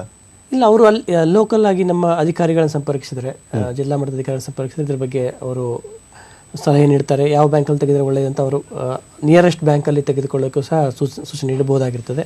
ಜೊತೆಗೆ ಈ ಬ್ಯಾಂಕ್ ಖಾತೆ ತೆಗೆಯೋದ್ರಿಂದ ಅದು ಅವ್ರ ಅನುಕೂಲನೇ. ಒಂದ್ಸರಿ ತೆಗೆದುಬಿಟ್ರೆ ಲೈಫ್ ಲಾಂಗ್ ಅವ್ರು ಯೂಸ್ ಮಾಡ್ಕೋಬಹುದು. ಇದೊಂದೇ ಕಾರ್ಯಕ್ರಮದಲ್ಲಿ ಅವರಿಗೆ ಬೇಕಂತಲ್ಲ. ಈ ಪೈಕಾ ಅಲ್ಲದೆ ಇನ್ನು ಮುಂದೆ ಇಲಾಖೆ ಸಂಘಟಿಸುವ ಎಲ್ಲ ಕಾರ್ಯಕ್ರಮಗಳಲ್ಲೂ ಸಹ ಪಾರದರ್ಶಕತೆ ಬರಬೇಕು ಅಂತ ಹೇಳಿ, ಹ್ಯೂಮನ್ ಇಂಟರ್ವೆನ್ಷನ್ ಕಡಿಮೆ ಆಗಬೇಕಂತ ಹೇಳಿ ಎಲ್ಲವನ್ನೂ ಸಹ ನೇರ ಬ್ಯಾಂಕ್ ಖಾತೆಗೆ ವರ್ಗಾವಣೆ ಮಾಡುವಂತಹ ಕಾರ್ಯಕ್ರಮಗಳು ಬರ್ತಾ ಇದ್ದಾವೆ. ಸೊ ಪೈಕಾ ಅಷ್ಟೇ ಅಲ್ಲ, ಬೇರೆ ಯಾವುದೇ ಕಾರ್ಯಕ್ರಮಗಳಲ್ಲಿ ಭಾಗವಹಿಸಿ ಅವರು ಬಹುಮಾನ ಪಡೆದಲ್ಲಿ ಅಥವಾ ಮುಂದೆ ನಗದು ಪುರಸ್ಕಾರ ಇಲಾಖೆಯಿಂದ ರಾಜ್ಯ ಮಟ್ಟದಲ್ಲಿ ಪಡೆದಲ್ಲಿ ಏನು ಅನುದಾನ ಅವರಿಗೆ ದೊರಕುತ್ತದೆ, ಬಹುಮಾನ ದೊರಕುತ್ತದೆ, ಅದು ನೇರವಾಗಿ ಅವ್ರ ಖಾತೆಗೆ ವರ್ಗಾವಣೆಗೊಳ್ಳುತ್ತೆ. ಸೊ ಈ ಒಂದು ಖಾತೆ ತೆರೆಯುವುದು ಮುಂಬರುವ ದಿನಗಳಲ್ಲಿ ಸಹ ಅವರಿಗೆ ಒಳ್ಳೆಯದೇ ಅಲ್ಲ. ಈಗ ಅವರು ಹೇಳ್ತಿರೋಂಥದ್ದು ಏನಂತಂದರೆ, ನೋಡಿ ನಾವು 250 ರೂಪಾಯಿ ಕೊಡ್ತೀರಾ, ಆದರೆ ಖಾತೆ ತೆಗಿಬೇಕು ಅಂದರೆ 300 ರೂಪಾಯಿ 400 ರೂಪಾಯಿ ಖರ್ಚಾಗುತ್ತೆ ಅಂತ ಹೇಳ್ತಾ ಇದ್ದಾರೆ. ಹಾಗಾಗಿ ತಾವೇನೇ ಒಂದು ಖಾತೆಯನ್ನು ಇಲ್ಲದೇ ಇರೋವಂಥವ್ರಿಗೆ ಖಾತೆಯನ್ನು ತೆರೆದು ಆ ನಂತರ 250 ರೂಪಾಯಿ ಅವ್ರು ಬಳಸ್ಕೊಳ್ಳೋ ರೀತಿಯಲ್ಲಿ ಹಾಕುವಂಥದ್ದು, ಈ ರೀತಿಯಲ್ಲಿ ಇಲ್ಲ. ಈಗ ಯಾವುದೇ ಬ್ಯಾಂಕ್ ಹೋದ್ರೂ ಈಗ ಜೀರೋ ಬ್ಯಾಲೆನ್ಸ್ ಅಕೌಂಟ್ ಅಂತ ಬಂದಿದೆ. ಎಲ್ಲೂ ಈಗ ಇಷ್ಟು ಅಕೌಂಟ್ನ ನಾವು ಠೇವಣಿ ಇಡಬೇಕು, ಅಕೌಂಟ್ ತೆಗಿಬೇಕು, ಇಷ್ಟು ದುಡ್ಡು ಖರ್ಚು ಮಾಡಬೇಕಂತ ಎಲ್ಲೂ ಇಲ್ಲ. ಅವ್ರಿಗೆ ಬೇಕಾದಂತಹ ಏನು ದಾಖಲೆಗಳನ್ನ ಕೊಟ್ಬಿಟ್ರೆ, ರೆಸಿಡೆನ್ಷಿಯಲ್ದು ಮತ್ತು ಏನಕ್ಕೆ ಬೇಕು ಅಂತ ಹೇಳಿ, ಯಾವ ಪರ್ಪಸ್ಗೆ ಬೇಕು ಅಂತ ಹೇಳಿ ಅವರು ಹೇಳಿದ್ರೆ ಡೆಫಿನೆಟ್ಲಿ ಅಕೌಂಟ್ ತೆಗೆದುಕೊಡ್ತಾರೆ. ಅದಕ್ಕೇನು ಅಷ್ಟೊಂದು ದುಡ್ಡು ಖರ್ಚಾಗೋದಿಲ್ಲ ಅನ್ನೋದು ನನ್ನ ಭಾವನೆ. ಆನಂತರ ಈಗ ಆಪ್ತ ಸಮಾಲೋಚನೆಗೆ ಸಂಬಂಧಪಟ್ಟಂತೆ ನಾವು ಮಾತಾಡೋದಾದ್ರೆ ತುಂಬ ಮುಖ್ಯವಾಗಿ ಇವತ್ತಿನ ದಿನಗಳಲ್ಲಿ ಬೇಕಾಗಿರುವಂಥದ್ದು ಈ ನಿಟ್ಟಿನಲ್ಲಿ ತಾವು ಹೇಗೆ ಆ ಆಪ್ತ ಸಮಾಲೋಚಕರನ್ನು ಆಯ್ಕೆ ಮಾಡ್ತೀರಾ, ಮತ್ತು ಆಯ್ಕೆ ಆದಂಥವರು ಹೇಗೆ ತರಬೇತಿಯನ್ನು ಎಲ್ಲಿ ಪಡಿತಾರೆ? ಈಗ ಈ ಒಂದು ಮಾನಸಿಕ ಏನು ಇಲಾಖೆ ನಿಮ್ಹಾನ್ಸ್ ಸಂಸ್ಥೆ ಸಹಯೋಗದೊಂದಿಗೆ ಯುವಜನರ ಸಂಕೀರ್ಣ ಮಾನಸಿಕ ಆರೋಗ್ಯ ಸಂವರ್ಧನೆಗಾಗಿ ಒಂದು ಕಾರ್ಯಕ್ರಮ ರೂಪಿಸಿದೆ. ಈ ಕಾರ್ಯಕ್ರಮದಲ್ಲಿ ಇಲ್ಲಿಯವರೆಗೆ ನಾವು ಮಾಡ್ಯೂಲ್ ಡೆವಲಪ್ಮೆಂಟನ್ನು ಪೂರ್ಣಗೊಳಿಸ್ತಾ ಇದ್ದೀವಿ. ಈಗಾಗಲೇ ನಾವು ನಿಮ್ಹಾನ್ಸ್ ಸಂಸ್ಥೆಯ ಮುಖಾಂತರ ಅರ್ಹ ಯುವಜನರಿಂದ ಅಪ್ಲಿಕೇಶನ್ ಅರ್ಜಿಗಳನ್ನು ಆಪ್ತ ಸಮಾಲೋಚಕರಾಗೋದಕ್ಕೆ ನಾವು ಆಹ್ವಾನಿಸಿದ್ದೀವಿ. ಅರ್ಜಿಗಳನ್ನು ನೇರವಾಗಿ ಅಲ್ಲಿ ಜಿಲ್ಲಾ ಮಟ್ಟದ ನಮ್ಮ ಇಲಾಖೆಯ ಅಧಿಕಾರಿಗಳಿಗೆ ಅಥವಾ ನಿಮ್ಹಾನ್ಸ್ ಸಂಸ್ಥೆಗೆ ತಾವು ಅರ್ಜಿಗಳನ್ನು ಸಿಗುತ್ತೆ. ಅರ್ಜಿಯಲ್ಲಿ ಸಿಗುವಂಥದ್ದು ಅರ್ಜಿ ಆನ್ಲೈನಲ್ಲಿ ಲಭ್ಯ ಇದೆ, ನಿಮ್ಹಾನ್ಸ್ ವೆಬ್ಸೈಟ್ ಲಭ್ಯವಿದೆ. ಅದನ್ನು ಡೌನ್ಲೋಡ್ ಮಾಡಿಕೊಂಡು ನೇರವಾಗಿ ಅವರು ಅಪ್ಲೈ ಮಾಡಬಹುದು. ಅಂದ್ರೆ ವಯೋಮಿತಿ ಏನಾದರೂ ಇರುತ್ತೆ ಅವರಿಗೆ? ವಯೋಮಿತಿ ಏನಿಲ್ಲ, ಯಾರು ಬೇಕಾದರೂ ಅಪ್ಲೈ ಮಾಡಬಹುದು. ಅವರ ಆಸಕ್ತಿಗೆ ಅನುಗುಣವಾಗಿ. ಯಾಕಂದ್ರೆ ಒಂದು ಈ ಆಪ್ತ ಸಮಾಲೋಚಕರಾಗಬೇಕಾದ್ರೆ ಯುವಜನರೊಂದಿಗೆ ಬೆರೆಯುವಂತಹ, ಅವರಿಗೆ ಸಲಹೆ ಸೂಚನೆ ನೀಡುವಂಥ ಒಂದು ಮನಸ್ಥಿತಿ ಇರಬೇಕು. ಆ ಮನಸ್ಥಿತಿಯ ಅನ್ನು ಹೊಂದಿರುವವರು ಡೆಫಿನೆಟ್ಲಿ ಈ ಒಂದು ಕಾರ್ಯಕ್ರಮ. ಮುಂದಿನ ಕರೆಯನ್ನು ತೆಗೆದುಕೊಳ್ಳೋಣ. ರಾಯಚೂರಿಂದ ಕರೆ ಇರುವಂಥದ್ದು. ಅಮ್ಮನಗೌಡ್ರು ಕೇಳಿ ತಮ್ಮ ಪ್ರಶ್ನೆಯನ್ನ. ಹಲೋ ಸರ್, ನಮ್ಮ ಹುಡುಗ ಸ್ಟೇಟ್ ಲೆವೆಲ್ ಪಾರ್ಟಿಸಿಪೇಟ್ ಮಾಡನ್ರಿ, ಹಾಕಿ ಖೋ ಇವೆಲ್ಲ. ಈಗ ಸದ್ಯ BE mechanical second year study ಮಾಡ್ತಾರನ್ರಿ ರಾಯಚೂರ್ ಇದ್ರಾಗ ನವೋದಯ ಕಾಲೇಜ್ನಲ್ಲಿ. ಅದಕ್ಕೆ ಅದೇನು ಫೀಸ್ ರಿಫಂಡ್ ಏನಾನ ಸ್ಟೇಟ್ ಲೆವೆಲ್ ಪಾರ್ಟಿಸಿಪೇಟ್ ಮಾಡಿ ಥರ್ಡ್ ಬಹುಮಾನ ಬಂದವ್ರಿಗೆ ನಾನು ಐತೇನ್ರಿ ಸರ್? ಏನಾನ ಉತ್ತರ ನೀಡ್ತಾರೆ ಅಮ್ಮನಗೌಡ್ರೆ. ಈಗಾಗಲೇ ರಾಜ್ಯ ಸರ್ಕಾರ ಇಲಾಖೆಯ ಮೂಲಕ ಈ ಕ್ರೀಡಾ ಸಾಧನೆ ಮಾಡುವಂತಹ ಕ್ರೀಡಾಪಟುಗಳ ಶೈಕ್ಷಣಿಕ ಶುಲ್ಕ ಮರುಪಾವತಿ ಮಾಡುವಂತಹ ಒಂದು ಯೋಜನೆಯನ್ನು ಜಾರಿಗೆ ತಂದಿದೆಯಲ್ಲ, ಈ ಒಂದು ಯೋಜನೆಯಡಿ ತಾವು ತಮ್ಮ ಕ್ರೀಡಾಪಟುವಿನ ವಿವರಗಳನ್ನು ಮತ್ತು ಅಚೀವ್ಮೆಂಟ್ಗಳನ್ನು ಸೇರಿಸಿ ದಾಖಲೆಗಳನ್ನು ಇಲಾಖೆಗೆ ಸಲ್ಲಿಸಿದಲ್ಲಿ ಡೆಫಿನೆಟ್ಲಿ ನಮ್ಮ ಇಲಾಖೆಯ ಯೋಜನೆ ಮಾರ್ಗಸೂಚಿಗಳಲ್ಲಿ ಅವರು ಬರ್ತಾ ಇದ್ದರೆ ಅವರ ಎಲ್ಲ ಏನು ಫೀಸ್ ಇದೆ, ಪ್ರೊಫೆಷ್ನಲ್ ಫೀಸ್ ಇದೆ, ಅದನ್ನು ರೀಂಬರ್ಸ್ ಮಾಡೋಕ್ಕೆ ಅವಕಾಶ ಇದೆ.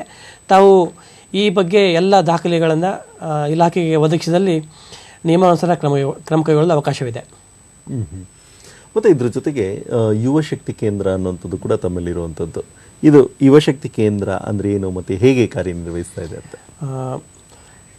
ಇತ್ತೀಚಿನ ದಿನಗಳಲ್ಲಿ ಯುವಜನರು ನೋಡಿರ್ಬೋದು, ಶೈಕ್ಷಣಿಕವಾಗಿ ಬಹಳ ಒತ್ತಡ ಇದೆ. ಎಲ್ಲ ಕ್ಷೇತ್ರಗಳಲ್ಲಿ ನಾವು ಮುಂದೆ ಏನು ಹೆಚ್ಚು ಅಂಕ ಪಡೀಲೇಬೇಕು ಅನ್ನೋ ಒಂದು ರೇಸಲ್ಲಿ ಎಲ್ಲರೂ ಬಿದ್ದುಬಿಟ್ಟಿದ್ದಾರೆ. ಸೊ ಈ ಒಂದು ಅಂಕ ಪಡೆಯುವ ಒಂದು ಸ್ಪರ್ಧೆಯಲ್ಲಿ ಬಿದ್ದಿರೋದ್ರಿಂದ ಈ ಮನೋದೈಹಿಕವಾಗಿ ಸ್ಟ್ರಾಂಗ್ ಆಗಿರಬೇಕು, ಆ ಒಂದು ಆರೋಗ್ಯದ ಕಡೆ ಗಮನ ಕೊಡೋದು ಬಹಳ ಕಡಿಮೆ ಆಗ್ತಾ ಇದೆ. ಹೀಗಾಗಿ ಯಂಗರ್ ಜನ್ರೇಷನಲ್ಲಿ ಬೊಜ್ಜು ಇರ್ಬೋದು, ಮಧುಮೇಹ, ರಕ್ತೊತ್ತಡ ಏನು 40 ನಂತರ 50 ವರ್ಷದ ನಂತರ ಬರ್ತಾ ಇತ್ತು ಮೊದಲು, ಈಗ ಅದು ಕಾಮನ್ ಆಗಿಬಿಟ್ಟಿದೆ. ಸೊ ಈ ಒಂದು ನಿಟ್ಟಿನಲ್ಲಿ ಯುವಜನರಿಗೆ ಫಿಟ್ನೆಸ್ ಬಗ್ಗೆ ಅರಿವು ನೀಡಬೇಕು, ಅವರನ್ನು ಆರೋಗ್ಯವಂತರನ್ನಾಗಿ ಮಾಡಬೇಕು ಅನ್ನೋ ಒಂದು ದೃಷ್ಟಿಯಿಂದ ಈ ವರ್ಷದಿಂದ ಕರ್ನಾಟಕ ಸರ್ಕಾರ ಇಲಾಖೆಯ ಮೂಲಕ ಯುವಶಕ್ತಿ ಕೇಂದ್ರವನ್ನು ಅನ್ನುವಂಥ ಒಂದು ಕಾರ್ಯಕ್ರಮವನ್ನು ಜಾರಿಗೆ ತಂದಿದೆ. ಈ ಒಂದು ಕಾರ್ಯಕ್ರಮದಲ್ಲಿ ಪ್ರತಿ ಜಿಲ್ಲೆಯ ಸರ್ಕಾರಿ ಪ್ರಥಮ ದರ್ಜೆ ಕಾಲೇಜಿನಲ್ಲಿ ಪ್ರಥಮ ಹಂತದಲ್ಲಿ ಫಿಟ್ನೆಸ್ ಕೇಂದ್ರವನ್ನು ಪ್ರಾರಂಭಿಸುವ ಒಂದು ಅತ್ಯಾಧುನಿಕ ಜಿಮ್ ವ್ಯವಸ್ಥೆಗಳನ್ನು ಒಳಗೊಂಡಂತಹ ಒಂದು ಫಿಟ್ನೆಸ್ ಕೇಂದ್ರವನ್ನು ಪ್ರಾರಂಭ ಮಾಡುವ ಒಂದು ಯೋಜನೆ. ಇದರಲ್ಲಿ ಈ ಕಾರ್ಯಕ್ರಮವನ್ನು ನಾವು ಪ್ರತಿ ಜಿಲ್ಲೆಯಲ್ಲಿ 1000ಕ್ಕೂ ಮೇಲ್ಪಟ್ಟು ಎಜುಕೇಷನ್ ಇರುವಂತಹ ಒಂದು ಕಾಲೇಜಿನಲ್ಲಿ ಅನುಷ್ಠಾನಗೊಳಿಸ್ತಾ ಇದ್ದೀವಿ. ಬಾಲಕ ಬಾಲಿಕೆಯರು ಮತ್ತು ಪುರುಷ ಮಹಿಳೆಯರು ಎಲ್ಲರೂ ಬಳಸಿಕೊಳ್ಳಲು ಅವಕಾಶವಿರುವಂಥ ಒಂದು ಮನೋದೈಹಿಕವಾಗಿ ಸ್ಟ್ರಾಂಗ್ ಆಗೋದಕ್ಕೆ, ಸಮರ್ಥರಾಗೋದಕ್ಕೆ ಈ ಒಂದು ಅವಕಾಶವನ್ನು ಸರ್ಕಾರ ಒದಗಿಸಿಕೊಡ್ತಾ ಇದೆ. ಮತ್ತು ಇಂಥ ಸಂದರ್ಭಗಳಲ್ಲಿ ಈಗ ನಾವು ಖಾಸಗಿ ಅನುದಾನಿತ ಅಂತ ಹೇಳ್ತೀವಿ, ಮತ್ತು ಖಾಸಗಿ ಕಾಲೇಜುಗಳಿರುತ್ತೆ, ಅವರೆಲ್ಲ ಹೇಗೆ ಬಳಸ್ಕೊಳ್ಬಹುದು, ಅಥವಾ ಅಲ್ಲಿ ಏನಾದರೂ ಸ್ಥಾಪನೆ ಮಾಡ್ತಿದ್ದೀರಾ ಹೇಗೆ? ಇಲ್ಲ, ಪ್ರಥಮ ಹಂತದಲ್ಲಿ ನಾವು ಸರ್ಕಾರಿ ಪ್ರಥಮ ದರ್ಜೆ ಕಾಲೇಜಿನಲ್ಲಿ ಮಾತ್ರ ಇದನ್ನು ನಾವು ಒಂದು ಅನುಷ್ಠಾನಗೊಳಿಸ್ತಾ ಇದ್ದೀವಿ. ಸಾಕಷ್ಟು ಯುವಜನತೆ ಸರ್ಕಾರಿ ಕಾಲೇಜುಗಳಲ್ಲೇ ಬರ್ತಾ ಇದ್ದಾರೆ ಮತ್ತು ಅಲ್ಲಿ ಯುವಜನತೆಗೆ ಈ ಸೌಲಭ್ಯವನ್ನು ನೀಡಬೇಕಾದಂಥ ಒಂದು ಅವಶ್ಯಕತೆಯನ್ನು ಮನಗಂಡು ಸರ್ಕಾರ ಈ ಒಂದು ಯೋಜನೆಯನ್ನು ಜಾರಿಗೆ ತಂದಿದೆ. ಹಾಗಿದ್ರೆ ಇಂಥದ್ದು ಸೌಲಭ್ಯ ಬೇಕು ಅನ್ನೋದಾದರೆ ಈಗ ಖಾಸಗಿ ಅನುದಾನಿತ ಇರಬಹುದು ಅಥವಾ ಖಾಸಗಿ ಇರ್ಬೋದು, ಖಾಸಗಿ ಶೈಕ್ಷಣಿಕವಲ್ಲದೆ ಇರುವಂಥ ಯುವಕರು ಕೂಡ ಇರ್ಬೋದು, ಅವರೆಲ್ಲ ಬಳಸ್ಕೊಳ್ಬೇಕು ಅಂದರೆ ಹೇಗೆ ಮಾಡ್ಬೋದು? ಈಗ ಇದು ಶಿಕ್ಷಣಕ್ಕೆ ಸಂಬಂಧಿಸಿದ್ದು ಕಾಲೇಜಿಗೆ ಬರುವಂಥದ್ದು. ಬೇರೆ ಯೋಜನೆಗಾಗಿ ನಾವು ಜಿಲ್ಲಾ ಮಟ್ಟದಲ್ಲಿ ನಮ್ಮ ಕ್ರೀಡಾಂಗಣಗಳಲ್ಲಿ ಈಗಾಗಲೇ ಜಿಮ್ ವ್ಯವಸ್ಥೆಯನ್ನು ನೀಡಿದ್ದೀವಿ. ಸೊ ಆ ಒಂದು ಜಿಮ್ ವ್ಯವಸ್ಥೆ ಫಿಟ್ನೆಸ್ ಕೇಂದ್ರದ ಉಪಯೋಗವನ್ನು ಯಾರಾದರೂ ಪಡೆಯಬಹುದು. ಅಲ್ಲಿ ನೋಂದಣಿ ಮಾಡಿಕೊಂಡು ಈ ವ್ಯವಸ್ಥೆಯ ಪ್ರಯೋಗವನ್ನು ಪಡೆಯೋದಕ್ಕೆ ಸಾಕಷ್ಟು ಅವಕಾಶಗಳಿದ್ದಾವೆ. ಮತ್ತು ಈಗ ಆರೋಗ್ಯಕ್ಕೆ ಸಂಬಂಧಪಟ್ಟಂತೆ ಮಾತಾಡೋದಾದರೆ, ಈಗ ತಾವೊಂದು ಮಾತು ಹೇಳ್ತಾ ಇದ್ರಿ, ಏನು ಅಂತಂದರೆ ಆ ಒಂದು ಯುವಕರಿಗೆಲ್ಲರಿಗೂ ಕೂಡ ಆರೋಗ್ಯ ಇರಬೇಕು ಅನ್ನೋಂಥದ್ದು. ಅವ್ರಿಗೇನಾದರೂ ವಿಶೇಷವಾಗಿ ಏನಾದರೂ ಯೋಜನೆ ಇದೆಯಾ ಹೇಗೆ ಆರೋಗ್ಯಕ್ಕೆ ಸಂಬಂಧಪಟ್ಟಂತೆ? ಇದೇ ಒಂದು ಯುವಶಕ್ತಿ ಕೇಂದ್ರ ಅನ್ನೋ ಒಂದು ಕಾರ್ಯಕ್ರಮ ಯುವಜನರನ್ನ ಆರಂಭಿಕ ಹಂತದಲ್ಲಿಯೇ ಅವರನ್ನು ಈ ಒಂದು ಆರೋಗ್ಯ ಪೂರ್ಣ ಚಟುವಟಿಕೆಗಳಲ್ಲಿ ಭಾಗವಹಿಸಲು ಪ್ರೇರೇಪಿಸುವಂತಹ ಮತ್ತು ಅವಕಾಶವನ್ನು ನೀಡುವಂತಹ ಒಂದು ಕಾರ್ಯಕ್ರಮ. ಸೊ ಈ ಒಂದು ಹೊಸ ವಿನೂತನ ಕಾರ್ಯಕ್ರಮವನ್ನು ಈ ಸರ್ಕಾರದ ಅವಧಿಯಲ್ಲಿ ನಾವು ಈ ವರ್ಷದಿಂದ ಅನುಷ್ಠಾನಗೊಳಿಸ್ತಾ ಇದ್ದೀವಿ. ಮತ್ತು ಈಗ ನಾವು ಇವತ್ತಿನ ದಿನಗಳಲ್ಲಿ ನಾವೇನಾದರೂ ನೋಡೋದಾದರೆ, ಪ್ರಪಂಚದಲ್ಲೇನೆ ಎಲ್ಲರೂ ಆಸಕ್ತಿ ವಹಿಸುವಂಥದ್ದು ಅಂತಂದರೆ ಕ್ರಿಕೆಟ್ ಅಂದ ಕ್ಷಣಕ್ಕೆ ಅದನ್ನು ಹೆಚ್ಚು ಆಸಕ್ತಿ ವಹಿಸ್ತಾರೆ. ಅದೇ ರೀತಿಯಲ್ಲೇ 2ನೇ ಸ್ಥಾನದಲ್ಲಿ ಅಂತಂದರೆ ಫುಟ್ಬಾಲ್, ಈ ರೀತಿಯಲ್ಲಿ ಬೇರೆ ಬೇರೆ ಕ್ರೀಡೆಗಳಿಗೆಲ್ಲ ಕೂಡ ತುಂಬ ಆಸಕ್ತಿ ವಹಿಸ್ತಿರುವಂಥದ್ದು. ಅದೇ ರೀತಿಯಲ್ಲೇ ಸ್ಥಳೀಯವಾಗಿ ಕಬಡ್ಡಿ ಇದೆ, ಖೋ ಖೋ ಇದೆ, ಇಂಥದ್ದೆಲ್ಲೂ ಕೂಡ ಅಂತಾರಾಷ್ಟ್ರೀಯ ಮಟ್ಟದಲ್ಲಿ ಯಾವ ರೀತಿ ಅಂಥದ್ದಕ್ಕೆ ಏನಾದರೂ ಹೆಚ್ಚು ಒತ್ತು ಕೊಡುವಂಥ ಕೆಲಸಗಳೇನಾದರೂ ನಮ್ಮ ರಾಜ್ಯದಲ್ಲಿ ನಮ್ಮ ಸರ್ಕಾರ ಏನಾದ್ರು ಮಾಡ್ತಿದೆ ಹೇಗೆ? ನಮ್ಮ ಸರ್ಕಾರ ಈ ವರ್ಷದಿಂದ ಇಲಾಖೆಯ ಮೂಲಕ ಗ್ರಾಮೀಣ ಕ್ರೀಡೋತ್ಸವ ಅನ್ನುವಂಥ ಒಂದು ಕಾರ್ಯಕ್ರಮವನ್ನು ಜಾರಿಗೆ ತಂದಿದೆ. ಈ ಒಂದು ಕಾರ್ಯಕ್ರಮದಲ್ಲಿ ಏನು ನೀವು ಈಗಲೇ ಹೇಳಿದ್ರಿ, ಗ್ರಾಮೀಣ ಕ್ರೀಡೆಗಳು ಖೋ ಖೋ ಇರ್ಬೋದು, ಕಬಡ್ಡಿ ಇರ್ಬೋದು, ಆಟ್ಯಪಾಟ್ಯ, ಮಲ್ಲಕಂಬ, ಜಂಗಿ ಕುಸ್ತಿ, ಮಟ್ಟಿ ಕುಸ್ತಿ, ಕಂಬಳ, ಗುಂಡು ಎತ್ತೋದು, ಇಂತಹ ಲೋಕಲ್ ದೇಶೀಯ ಗ್ರಾಮೀಣ ಕ್ರೀಡೆಗಳನ್ನು ಗುರುತಿಸಿ ಅವುಗಳನ್ನು ಪ್ರೋತ್ಸಾಹಿಸಿ ಯುವಜನರು ಹೆಚ್ಚಿನ ರೀತಿಯಲ್ಲಿ ಭಾಗವಹಿಸಿ ಆರೋಗ್ಯವನ್ನು ಕಾಪಾಡಿಕೊಳ್ಳಬೇಕು, ಆರೋಗ್ಯವನ್ನು ವೃದ್ಧಿಸಿಕೊಳ್ಳಬೇಕು ಅನ್ನುವಂಥ ಒಂದು ನಿಟ್ಟಿನಲ್ಲಿ ಈ ಒಂದು ಗ್ರಾಮೀಣ ಕ್ರೀಡೋತ್ಸವ ಅಂತ ಕಾರ್ಯಕ್ರಮವನ್ನು ಹಮ್ಮಿಕೊಂಡು ಪ್ರತಿ ತಾಲೂಕಿಗೆ ನಾವು ₹1,50,000 ಅನುದಾನವನ್ನು ನೀಡ್ತಾ ಇದ್ದೀವಿ. ಸ್ನೇಹಿತರೆ, ಸಮಯ ಮುಗಿತಾ ಬರ್ತಾ ಇದೆ. ಹಾಗಾಗಿ ಇದುವರೆಗೂ ಕೂಡ ಯುವ ಸಬಲೀಕರಣದಲ್ಲಿ ಸರ್ಕಾರದ ಕಾರ್ಯಕ್ರಮಗಳು ಏನೇನಿದೆ ಅನ್ನೋಂಥದ್ದು ಹೆಚ್ಚಿನ ಮಾಹಿತಿಯನ್ನು ನೀಡಿದಂಥವರು ಯುವ ಸಬಲೀಕರಣ ಮತ್ತು ಕ್ರೀಡಾ ಇಲಾಖೆಯ ಉಪನಿರ್ದೇಶಕರಂತ ಶ್ರೀ ಸತೀಶ್ ಲಕ್ಷ್ಮಣ್ ಸಜ್ಜನರ್ ಅವರು. ಅವ್ರಿಗೆ ನಮ್ಮ ದೂರದರ್ಶನದ ಪರವಾಗಿ ಹಾಗೂ ನಮ್ಮೆಲ್ಲ ವೀಕ್ಷಕರ ಪರವಾಗಿ ಅನಂತ ಧನ್ಯವಾದಗಳನ್ನು ಹೇಳ್ತಾ ಕಾರ್ಯಕ್ರಮವನ್ನು ಮುಗಿಸ್ತಾ ಇದ್ದೇವೆ. ನಮಸ್ಕಾರ. ನಮಸ್ಕಾರ, ಎಲ್ಲರಿಗೂ ನಮಸ್ಕಾರ.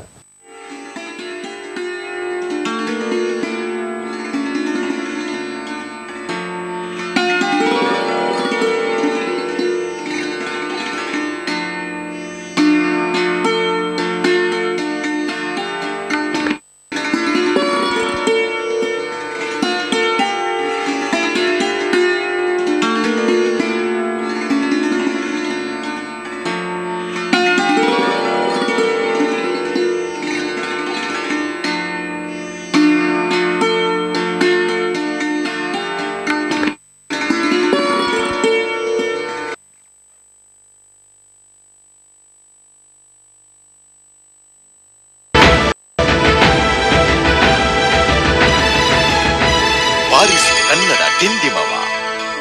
ದೂರದರ್ಶನ ಚಂದನ.